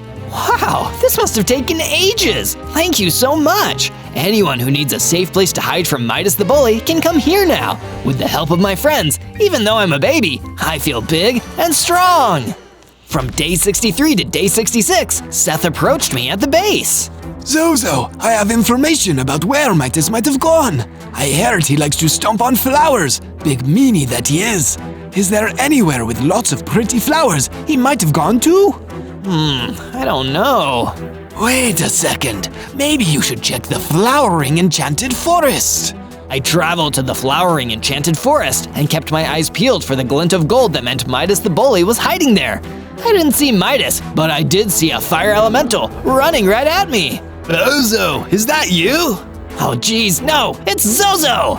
I grabbed my sword. I guess you're here to fight me for Midas, huh? What? No, I'd never work for that guy. I heard you were someone to go to for help. I need help getting this ghost miner to leave me and my family alone. He's trying to kick us out of our house and wants us to give him all of our gold. That's despicable. He must be working for Midas. Don't worry, I'll see what I can do. From day 67 to day 70, I followed the fire elemental to his house. Sure enough, there was a ghost miner trying to break down one of the walls. Looks like my grandma is still inside. Hurry, please. Hold on, Granny Fire Elemental, I'm coming! I got my sword ready and rushed towards the ghost miner. He was chipping away at the wall of the house, but when he saw me coming, he stopped and turned his focus on me. He was strong, definitely the strongest enemy I'd fought so far, but I still managed to finally defeat him. It's safe now. No one will try to destroy your home again. Thank you, Bozo. I'll never forget what you did for us today. No problem. My name is Zozo, though. Could you spread the word? Midas the Bully started calling me the wrong name, and I really don't want it to stick. I may be a baby, but I'm no clown. You got it. It's the least I can do. If you ever need a fire elemental, you know where to find me. Or you can just come over for dinner sometime. Yum! Sounds like a plan. From day 71 to day 74, I kept exploring the flowering enchanted forest, keeping an eye out for smushed flowers. I know if I see something that's messed up, Midas can't be far. As I walked, taking in the beautiful scenery, a bee came buzzing by me. Hello, little bee. Hello, Zozo. Say, if you're enjoying this adventure and want to see more, make sure to subscribe and find other adventures by searching ZOZO. Anyway, I've got to buzz off. Bye! Thanks for the tip, Bee. Now back to searching for that bully. Talking about me, bozo? I could see Midas just up ahead of me, stomping on a flower. Why would you destroy something so pretty? These flowers aren't hurting anyone. Flowers are for losers and dweebs. Who needs them? You probably love flowers, don't you, bozo? I could stomp on you just like these flowers. You're just as weak. No, I'm not. I'm getting stronger all the time. Huh, oh yeah? You think you're strong enough to fight me? I tried to get my bat so I could freeze him for a few seconds, but I wasn't quick enough. He rushed at me and overwhelmed me. I had to run. I ran to a safer place and stopped to collect my thoughts. Next time I'll be ready. Next time I'll be stronger. That's right. You better run. From day 75 to day 78, I returned to my base, feeling pretty down about the fight with Midas. All I wanted to do was lie down and take a nap, but I couldn't even fall asleep. I can't believe I had to run away. After I talked all that talk about being stronger, I still wasn't strong enough to take Midas on. Maybe he's right. Maybe I am just a silly little clown baby. I'll never win. Knock, knock. Can I come in? Sure, go ahead. I thought you might want to see some improvements I've made to the base. Come on, take a look. Okay, I'll check it out. While I was gone, King Pig had added a bunch of decorative lanterns to the base. It made the whole place look way nicer, and even though I was still bummed out, it definitely cheered me up. This is really nice and calming in a way. One of the sky lizards came running over to me. Zozo! Zozo! Look what I found! It's a potion. I think it'll make you stronger. Try it and see what happens. Sure, I might as well. I drank the potion, and to my surprise, I felt myself getting bigger and stronger. I was growing up. My heart's increased to 100. Thank you. I feel so much better now. I had a tough time before, but I just know I'll be able to take down Midas soon. From day 79 to day 84, I decided to take my new confidence back to the flowering enchanted forest to see if Midas was still there. This time, I'll show him. He'll see that I'm not a clown at all, and he can't pick on me anymore. I looked all around, but I couldn't see Midas anywhere. I saw some sectoid guards though, and I was able to test out my new strength by fighting them off. It was much easier than fighting the sectoid soldiers from before. I'm definitely getting better at this. When I finished battling the sectoid guards, a rich mummy came to me.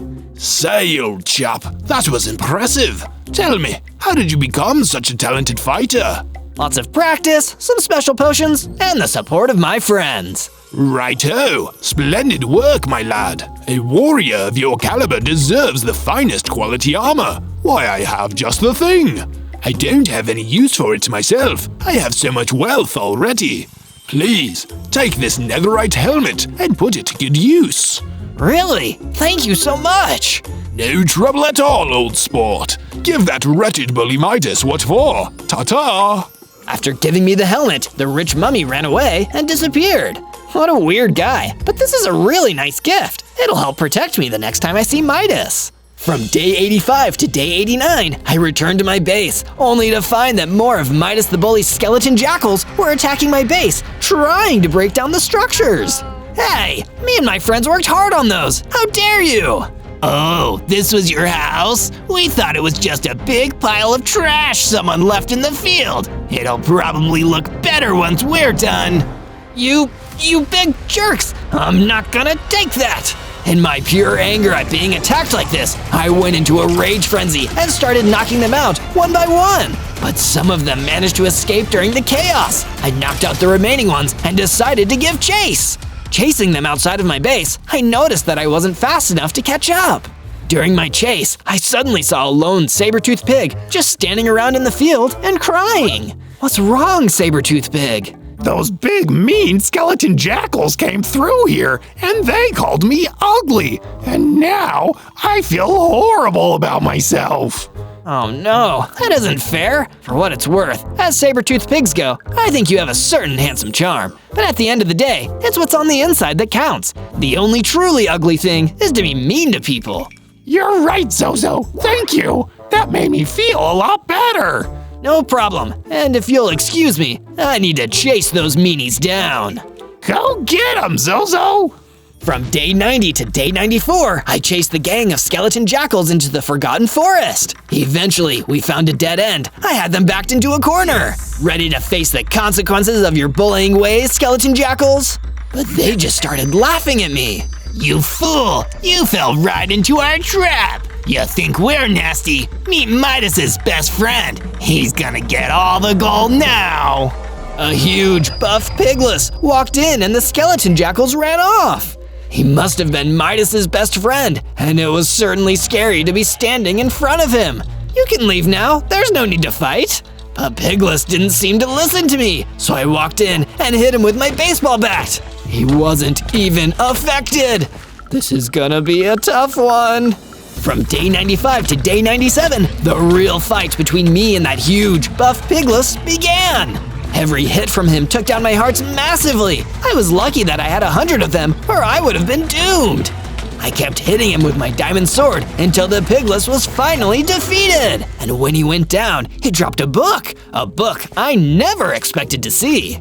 It was marked The Diary of Midas. Wow, another extract from Midas's diary. Pigless must have really been Midas's best friend if he trusted the guy to carry his diary.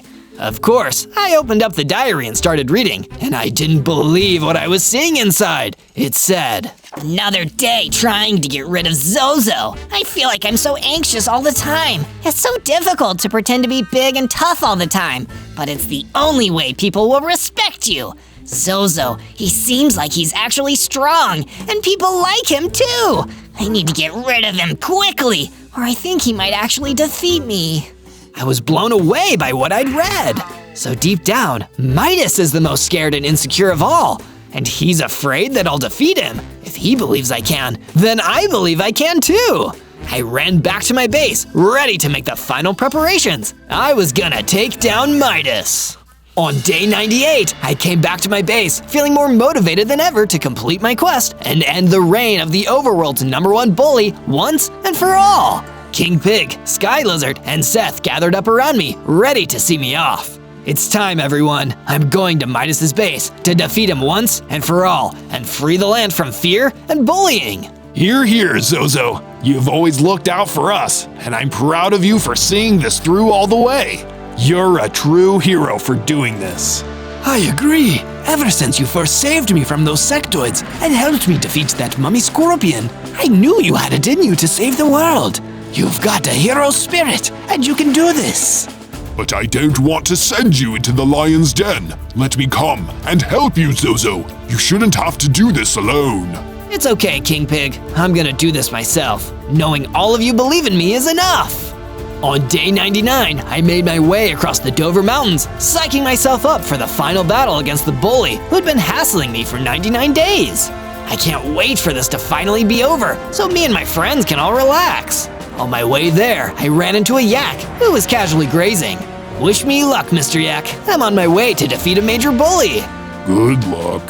Hope you don't get your butt kicked. I kept going until I saw the last thing I wanted to see. A big gang of Midas's skeleton jackals ready to fight. Oh no, even I might be outnumbered here. Think again! I turned and saw that King Pig had been following me the whole time. King Pig, why are you here? Because you need me, clearly. You've helped me a lot since you've come here, Zozo. Now it's time for me to help you. I'll distract all these nasty skeleton jackals. You go take down that big bully. You're the best, King Pig. Let's do this! On day 100, I entered Midas the Bully's lair by using my wall climbing abilities to get in past the walls. All that gold he's taken, you'd think he'd have invested in some better security. When I went in, Midas was the only one there. He seemed shocked to see me. What? This is impossible! I sent out all my skeleton jackals to stop you. How could you have gotten past them? Because I still have friends, unlike some people around here. Big talk for such a little baby, bozo. I may be a baby, Midas, but I'm not a coward. I know the truth. Pigless was carrying your diary, and I read it. You're afraid of me. You're afraid of everything. And rather than confront that, you're mean to everyone around you. I'm giving you one last chance to be better. You read my diary? Oh, for that, I'm gonna pound you, you nasty little baby. This is the end. Well, I can't say I didn't give you a chance. Midas fired an energy blast at me, but I used my quick building skills to build a wall between me and the blast. Now it was time to fight back. I chugged down the potion of strength I received earlier. There was no way he could stop me now. I ran out from behind the wall and took Midas by surprise and bonked him with my bat. Before Midas could stop me, I hit him again and again and again, cutting through his golden armor until the last strike defeated him for good. That's what you get for being a bully. And with Midas gone, the overworld was free to have fun once again. On day 1, I spawned into the middle of the Mojave Desert as a wild, wacky space alien. 4 hearts? I think I literally have 4 hearts in my chest, too. Being an alien sure is wild. I was ready to begin exploring the planet and collecting information to send back to the mothership when I was suddenly surrounded. A bunch of armored skeletons formed a ring around me, and the one who seemed to be their leader, a bejeweled ancient mummy, observed. What's going on here? I'm a visitor on this planet. I don't mean any harm. Silence, you alien invader. You speak when spoken to. This isn't your world. Take me to your leader. We can get this all straightened out. The armored skeletons parted to let the mummy step closer to me. I am the leader here. Bow before the mighty Pharaoh Golden King. That's him, by the way. Do not interrupt me! With one strike, the Pharaoh Golden King destroyed the underling that had interrupted him, and I had a feeling that I would be next. Diplomatic discussions have collapsed already. I'm out of here. I deployed my alien poison bomb attack and ran away as quickly as I could during the confusion. Get him, you fools! I want that worthless invader destroyed!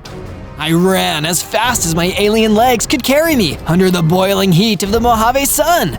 This was meant to be a 100-day mission. I needed to survive that long and then get out of this nightmare. If only I could find a way to phone home. On day 2, I journeyed until I found a safer part of the Mojave. I need to follow the directive of my mission, but if I don't start building a roof over my head here, I'm gonna burn to a crisp in the Mojave heat. I'd received training on my home planet to build things in this strange place they called the Overworld. I found the nearest tree and broke it down, making a crafting bench and a wooden pickaxe to start with. Now let's source some harder materials.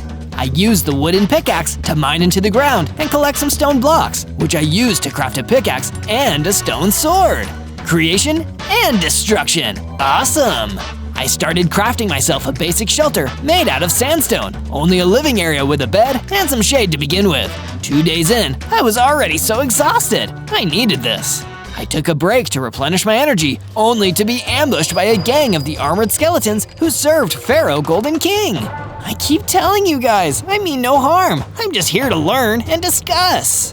That poison bomb you unleashed told a different story, you little alien jerk. I only did that for self-defense. Can't we just start from square one and reopen negotiations? How about instead, we reopen your head with our swords? Get 'em, boys. The armored skeletons attacked me, but thankfully, with my stone sword, I was able to fight them off and defeat them. That was a close one. I need to know when these things are coming for me in the future. That's why the last thing I did before going to bed was build a furnace into my base, gather some desert sand, and turn it into glass. I went to sleep in a base with some nice new windows, perfect for seeing threats from a long way away. On day 3, I decided to explore and try to discover new materials that I could potentially incorporate into my base. That's what led me to wandering through a nearby meadow. This place is so relaxing. It's the exact opposite of that exhausting, boiling nightmare of a desert. But that relaxation didn't last for long. A gang of mossy skeletons noticed that I was wandering through the meadow and decided it would be the perfect time to come and attack me. I'm already sick of fighting all these bony jerks. I managed to fight most of them off with my stone sword, but by the time I was almost through, I was exhausted, and there was still a mossy skeleton advancing towards me. Oh no! Then suddenly, an arrow flew out and destroyed the mossy skeleton in the nick of time, saving my life. The person who fired the arrow was a hairy troll. Thank you for saving my life there, stranger. I'm Zozo. Don't mention it. You seem a little bit strange yourself, Zozo. Name's Harry. I'm guessing you're not from around here. Was it that easy to guess? I'll be honest with you. I'm an alien from outer space, sent here on a fact-finding mission. You better be careful. Pharaoh Golden King doesn't take kindly to outside visitors. You don't need to tell me twice. He tried to destroy me when I first arrived. I was lucky to escape him and his armored skeletons with my life.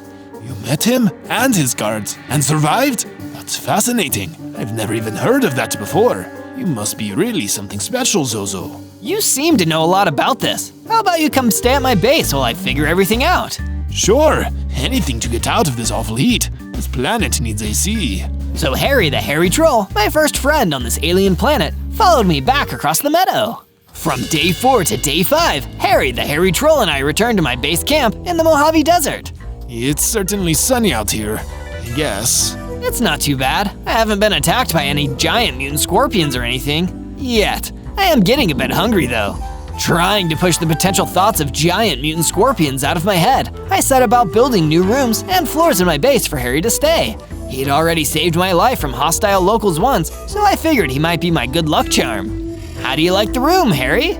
It's not exactly the Ritz, but it'll do. Also here, have some steak. Not sure if you aliens eat that, but it tastes pretty good to me. Now if you'll excuse me, I'm gonna hit the hay and take a little nap. Go for it, buddy. You've earned it. And thanks for the steak. It did indeed taste pretty delicious.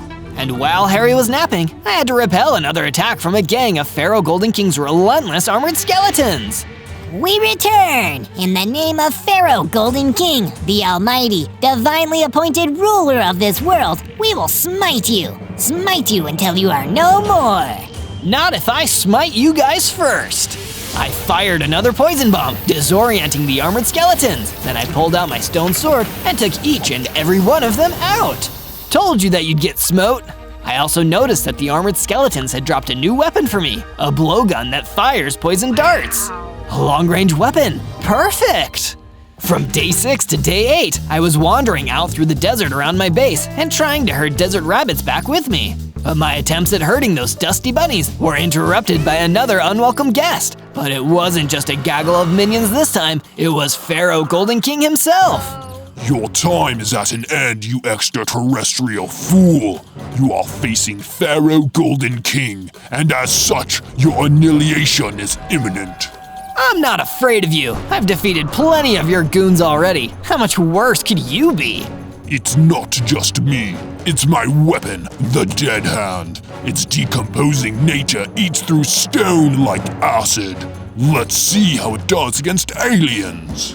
The Pharaoh ran at me, and with one strike of his hand, I lost a lot of my health. It was terrifying. I turned and ran as quickly as I could as the Pharaoh continued to follow me, slashing with his hands. Gotta run, gotta run, gotta run! But even as I ran, Pharaoh Golden King kept gaining on me. I needed some way to distract him. I stopped and used my blowgun to fire a poison projectile right into his face. Ah, no! How dare you! You're fighting like a filthy coward!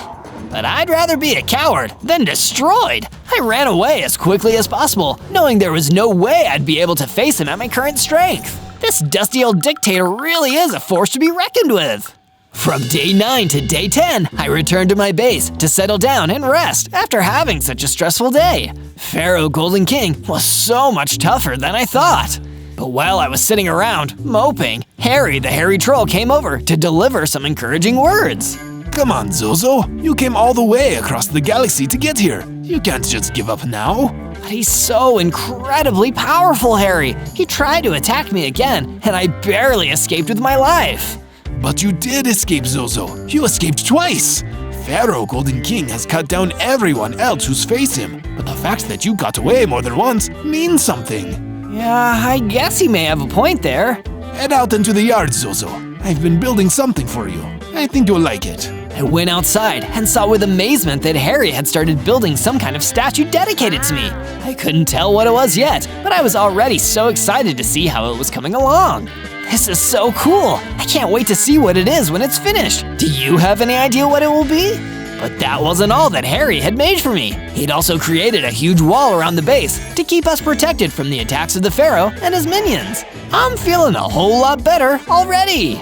From day 11 to day 12, my psychically sensitive alien brain received a telepathic vision while I was sleeping. It told me how Pharaoh Golden King first came to power. He was an ancient ruler who had been dead and locked away in a tomb for thousands of years, until one day, for reasons nobody understood, he resurrected. He also came back with all his undead warriors and servants, and everyone else was forced to do his bidding or be destroyed. Nobody on this world had ever found the secret to defeating him, but since I didn't come from this world, maybe I'd have a chance. From day 13 to day 15, I returned to the meadow, wanting to prove to myself that I could defeat a horde of mossy skeletons without Harry's help. Here, Skelly, Skelly, Skelly, I'm all alone this time. Come and get me. That got their attention. A group of mossy skeletons came running towards me, heavily armed and ready to battle. But this time, so was I. I used my stone sword to battle them all myself, taking them out one by one until none remained. After defeating them, I gained enough XP to level up. I can feel myself growing. Whoa! This must be some kind of alien evolution.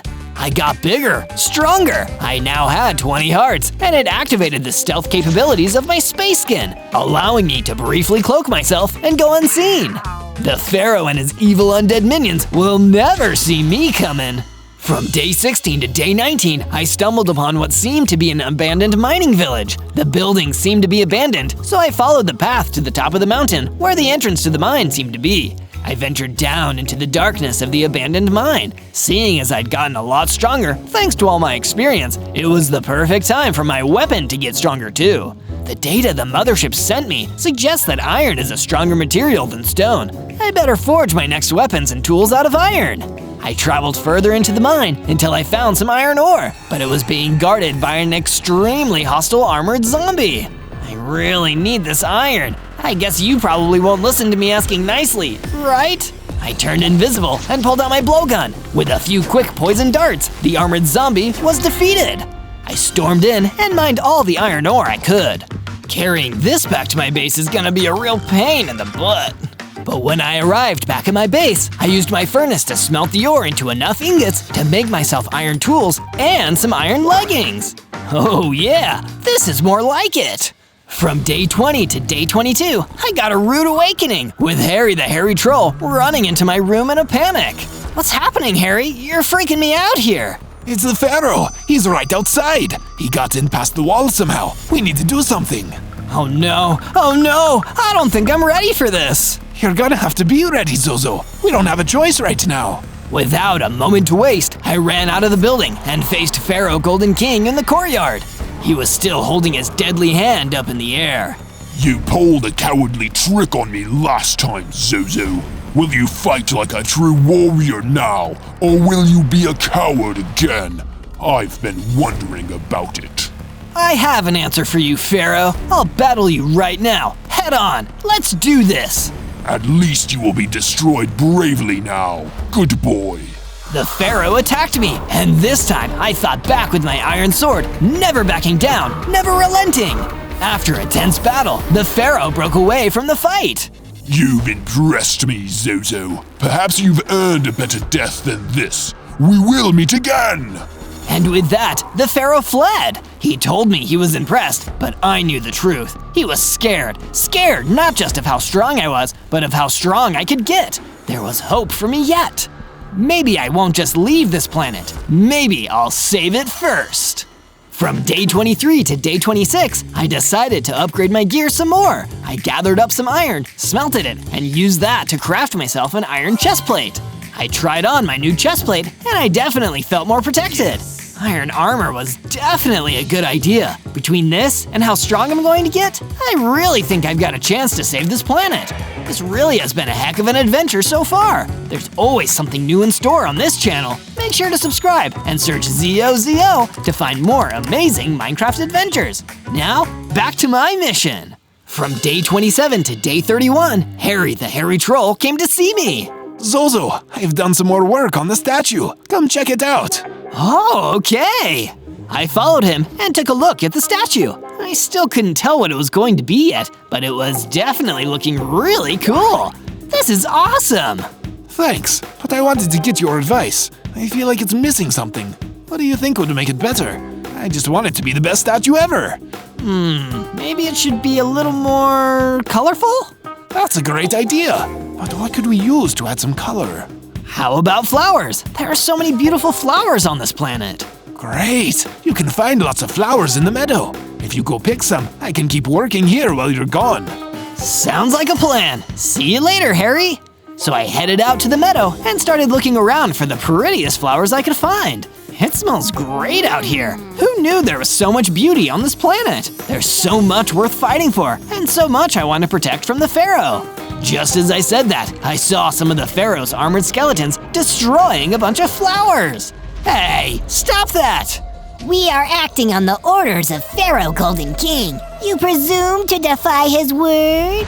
You got that right. It's cowardly to hurt flowers. Pick on someone who can fight back. If you insist. The armored skeletons attacked me, but my new chestplate kept me safe and gave me enough time to swing my iron sword back at them. Soon enough, I defeated them. I grabbed some flowers and got ready to head back to my base. From day 32 to day 35, I was about to go back to my base when I came across a group of desert skeletons. I wasn't trying to pick a fight, but they attacked me anyway, so I had to destroy them. I come in peace, but that doesn't mean I'm a pushover. Just then, a wood villager came over to talk to me.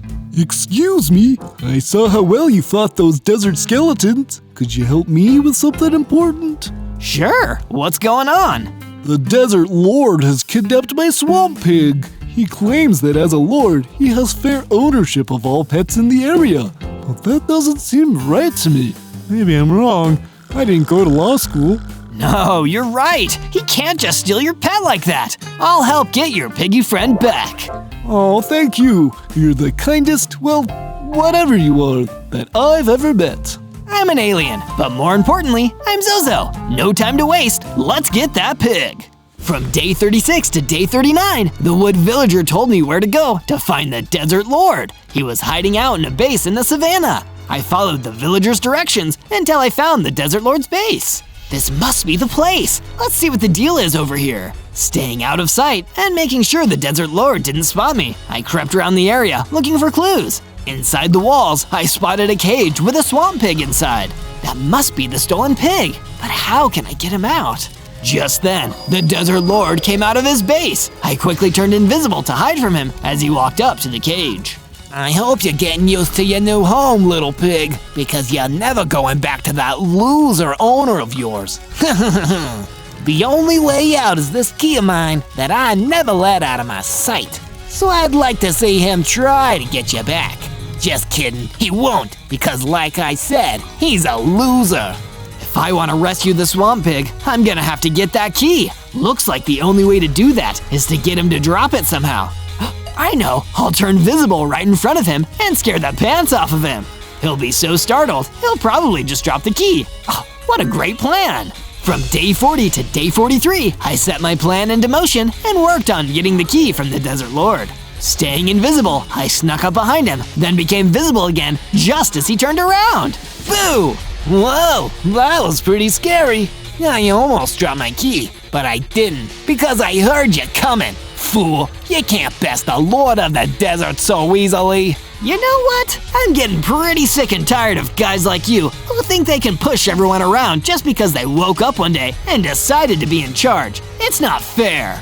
I don't know how they do things on your planet, but here, life ain't fair. Not if I have anything to say about it.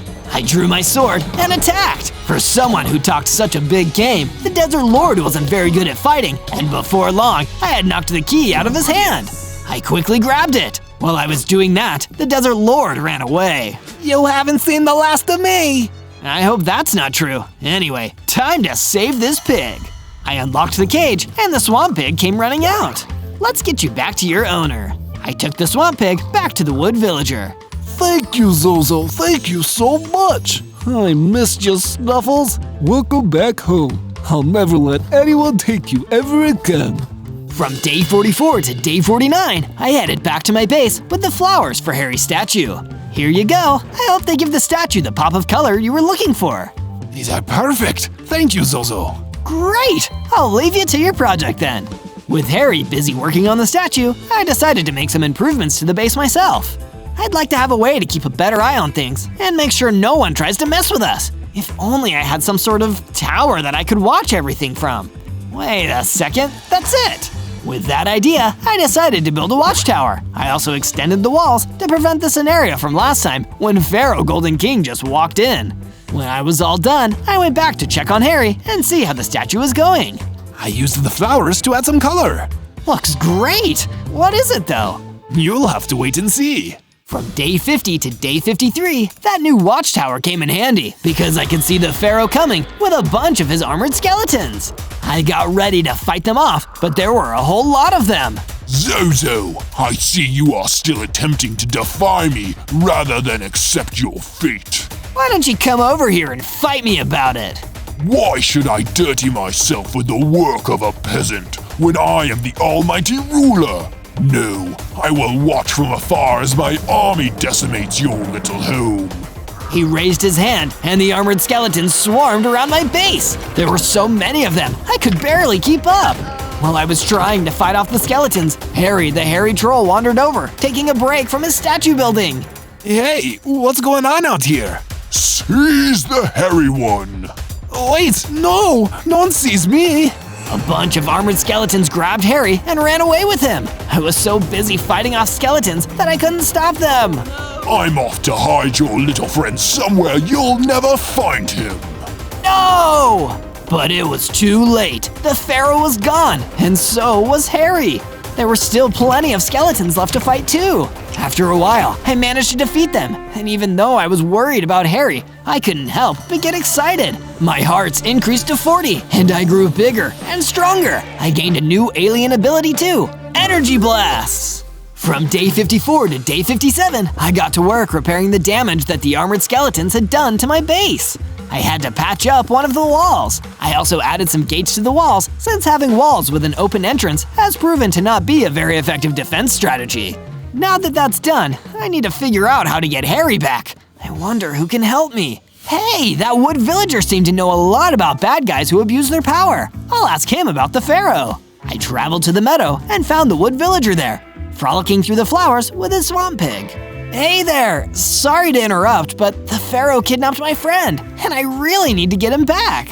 Oh, no! Well, I know what it's like to have someone steal your friend away from you. You helped me, so I'll do my best to help you in return. I've heard a rumor that the pharaoh takes his prisoners to a base in the Shattered Glacier, but you'll need stronger weapons and armor to go there. He's got all kinds of guards. You're not ready dressed like that. No offense. None taken. I'll work on a wardrobe upgrade. Thanks. Bye, Zozo. I hope you find your friend. From day 58 to day 62, I headed back down into the abandoned mine to look for more resources. If I'm going to take wood villagers' advice, I need to find some diamonds. I've heard they're an alien's best friend. At least when it comes to upgrading armor and weapons, that is. Otherwise, my best friend is definitely still Harry. Speaking of which, I've got to get mining so I can save him. I started mining, looking for the telltale sparkle of diamonds. While I was digging, a mossy skeleton came out of nowhere and attacked me. Hey, I'm mining here. The mossy skeleton didn't care. And hey, look, diamonds. I gathered the diamonds, took them back to my base, and used them to craft a diamond pickaxe and a diamond sword. I feel much better about my chances now. From day 63 to day 66, I wandered around my base for a little while. I knew I needed to keep going, but I was feeling so sad about Harry being gone. What if I couldn't get him back? I decided to go check out the statue and see what he was working on. I still don't know what it is, but it looks so good so far. I hope Harry will be able to come back and finish it. If he doesn't, I don't know if I could do it by myself. But no, I can't think like that. He'll come back, he'll finish the statue, and we'll enjoy it together. I saw a note left on the ground by the statue. Oh, maybe this is about the statue. No, it just says, make sure to like this video and subscribe to the channel. Weird. Anyway, I'm gonna get back to work finding Harry. From day 67 to day 70, I took my new diamond weapons and traveled to the Shattered Glacier to find Harry the Hairy Troll. When I got there, I saw a base that had to belong to the pharaoh. It was covered in gold. Time to rescue Harry. I started to head toward the entrance, but then I saw all the armored skeletons positioned outside. Uh-oh, gotta take care of these guys first. I turned invisible, snuck up on the armored skeletons, then hit them with my energy blast. While they were recovering from that, I swung at them with my diamond sword. Before too long, I had defeated every single one of the skeletons. Then I got ready to head deeper into the base. Hold on, Harry, I'm coming to rescue you. From day 71 to day 74, I continued my fight deeper into the pharaoh's prison base. Along the way, I found some throwing axes on the ground. A skeleton must have dropped these. Well, I guess no one's using them, so I might as well take them. I picked up the throwing axes and kept looking. Harry, are you here? Zozo? Is that you? Yes, where are you? I'm in here. Help me. I followed the sound of Harry's voice and found him in a cell. Stand back. What are you going to do? Watch this. I fired an energy blast at the bars, breaking them apart. Come on out. Harry ran out of the opening in the bars. Be careful. The pharaoh is right upstairs. Then we'll have to move quietly. I can turn invisible, but you can't, so let's move slow and keep it down. You've got it. Together, Harry and I started sneaking out of the prison. I kept my sword ready, just in case we ran into any trouble. From day 75 to day 78, Harry the Hairy Troll and I snuck out of the pharaoh's prison. We were just about to pass through the door to freedom when I suddenly heard the pharaoh's voice behind me. Come to rescue your friend, I see. You did well, far better than I would have anticipated. I underestimated you again, my mistake. Pity neither of you will be making it out of here alive. You've said that kind of thing before, and every time I've proven you wrong. You said it yourself. You underestimated me. Silence! Get behind me, Harry. Harry jumped behind me, and I got my diamond sword ready to go. I fired an energy blast at the pharaoh, but he was too far away. You will have to do better than that. He swung his hand at me. I fired another energy blast, and this one made contact with the pharaoh. Gotcha! Thank you for the energy, Zozo. A fitting offering for a ruler of my caliber. Let me put it to good use. From day 79 to day 84, I watched as the Pharaoh began to transform. Instead of hurting him, the energy from my energy blast attack had given him the power to change. He started growing larger and stronger until he was twice as big as he was before. Uh-oh. Uh-oh is right. In this form, nothing shall stand in my way. Let's get out of here, Harry. Run all you like. You won't get far. I will find you. You can run, but you cannot hide. Might as well try. Harry and I started running and ran all the way back to the base. The Pharaoh didn't chase us, but I knew that wouldn't be the last time I saw him. From day 85 to day 89, Harry and I made it back to the base. That was a close one. It sure was. Hey, now that we have a second, I have something I think you'll want to see. It's part of an escape shuttle you can use to return to your home planet once the Pharaoh is defeated. It just needs you to fix it up a little bit. That's amazing, thank you so much. I'll get started on this right away. While you do that, I'm gonna get back to my statue. It's almost finished. While Harry went to finish the statue, I started working on my escape shuttle. It seemed so impossible before, but now maybe I would get to go home. But I needed a way to contact home first, and I still needed to take care of the Pharaoh. Come look, Zozo, it's all done. I went to go check out the statue, and I was amazed. Harry had built me a radar antenna so I could send a signal into space. I can use this to phone home. Yes, that's the idea. Well, why did I need the flowers? Just to remind you to stay positive while we're trying to sort everything out. Thank you so much. Now, if only I knew what to do about that Pharaoh. I might have an idea for that, too. I heard that there's a desert lord out in the savannah who might know something. I remember that guy. I'll go check it out. From day 90 to day 94, I went to the desert lord's house in the savannah. You again? What do you want? I heard you might be able to help me take down the Pharaoh. Why would I do that? You stole my swamp pig. You stole him first. All right, you got me there. So, are you gonna help me? Fine, why not? I never liked that Pharaoh much anyway. Always walking around like he's so much better than me, showing off that scepter or whatever it is. I think I have something that'll help. Here, he handed me a mace. It looked super sharp. Oh wow, this is really nice. How come you've never tried to use it to fight the Pharaoh yourself? Sounds like a lot of work. I'd rather let someone else take care of him instead. Like you. Okay, I guess. Well, thanks for the weapon. Don't steal any more pets, okay? No promises. From day 95 to day 97, I returned to my base with my new mace. This is great, but if I'm going to be ready to face the new, bigger, stronger Pharaoh, I need to up my firepower and my armor too. I decided to head back into the mines and see what I could find. If I was a bunch of diamonds, where would I be? Let's see. I mined for a long time and finally found some diamonds, but that wasn't enough. I needed to keep looking. I found a chest in the mine and opened it. Inside, there was a book with a fire aspect enchantment. This is amazing. I'll use this to enchant my mace. Then it can catch enemies on fire. On my way out of the mine, I spotted one more thing. Some Molotov cocktails were sitting on the ground.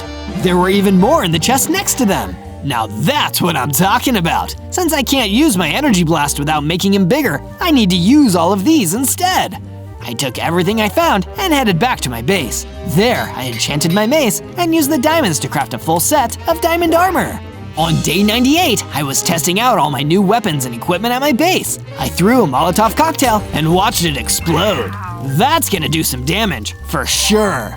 Next, I tested out my newly enchanted mace, which was even more powerful than it was when the Desert Lord gave it to me. It's all coming together. I was pretty worried before, but things are starting to work out, and I think I can really do this. I can't wait to phone home and tell him what I did. But I can't get too ahead of myself. I've got to defeat the Pharaoh first. Also, I have to remember that you can find more Zozo videos by searching ZOZO, and be sure to leave a comment about what you want to see next. You might see your idea in our next video. On day 99, I took all of my new equipment and traveled back to the Shattered Glacier. When I reached the Pharaoh's base, I got ready for what was in store. No turning back. It's now or never. Let's do this. I got past the armored skeletons with no trouble this time. Then I headed deeper into the base to look for the Pharaoh. I turned invisible while I searched, wanting to get that element of surprise this time. Finally, I reached the throne room where the Pharaoh was sitting.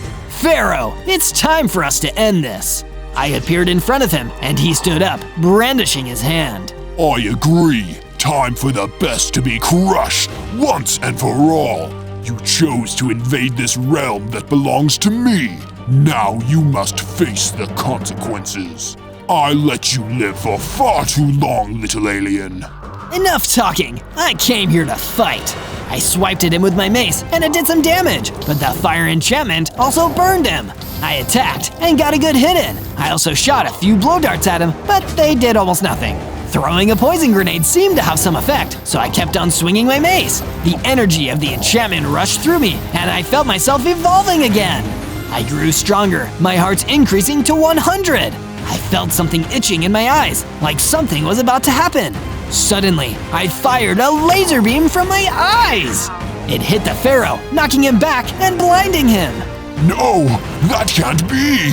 Yes, it can. I may not be from this world, but I sure am gonna save it. With that, I threw a Molotov cocktail at the blind pharaoh. He frantically ran all over the palace until he perished. It was the final thing I needed to defeat the pharaoh. On day 100, I returned to the base to tell Harry that it was all finally over. I did it! I defeated the pharaoh. I'll never terrorize anyone here again. Thank you, Zozo. That's amazing. Do you want to use the radar to call home? Yeah! Also, I like the work you did to the place while I was gone. Good job. You can live here once I'm gone. Thank you very much, Zozo. This means a lot. I used the radar to send a Morse code message to my home planet. It's me, Zozo. I saved the people of this planet from a great evil. And now, it's time for me to come back home. I'll see you all soon. Then, I finished up my shuttle, and it was finally ready for me to board it and fly back to my planet. But first, I had to say goodbye to Harry. Thank you for everything. I'll miss you. I'll miss you too. You've been a great friend. Come back and visit, won't you? I'll do my best. Think of me whenever you look up at the stars. You just might be looking at my planet. I hopped in my shuttle and flew off into space. Finally, it was time to go home.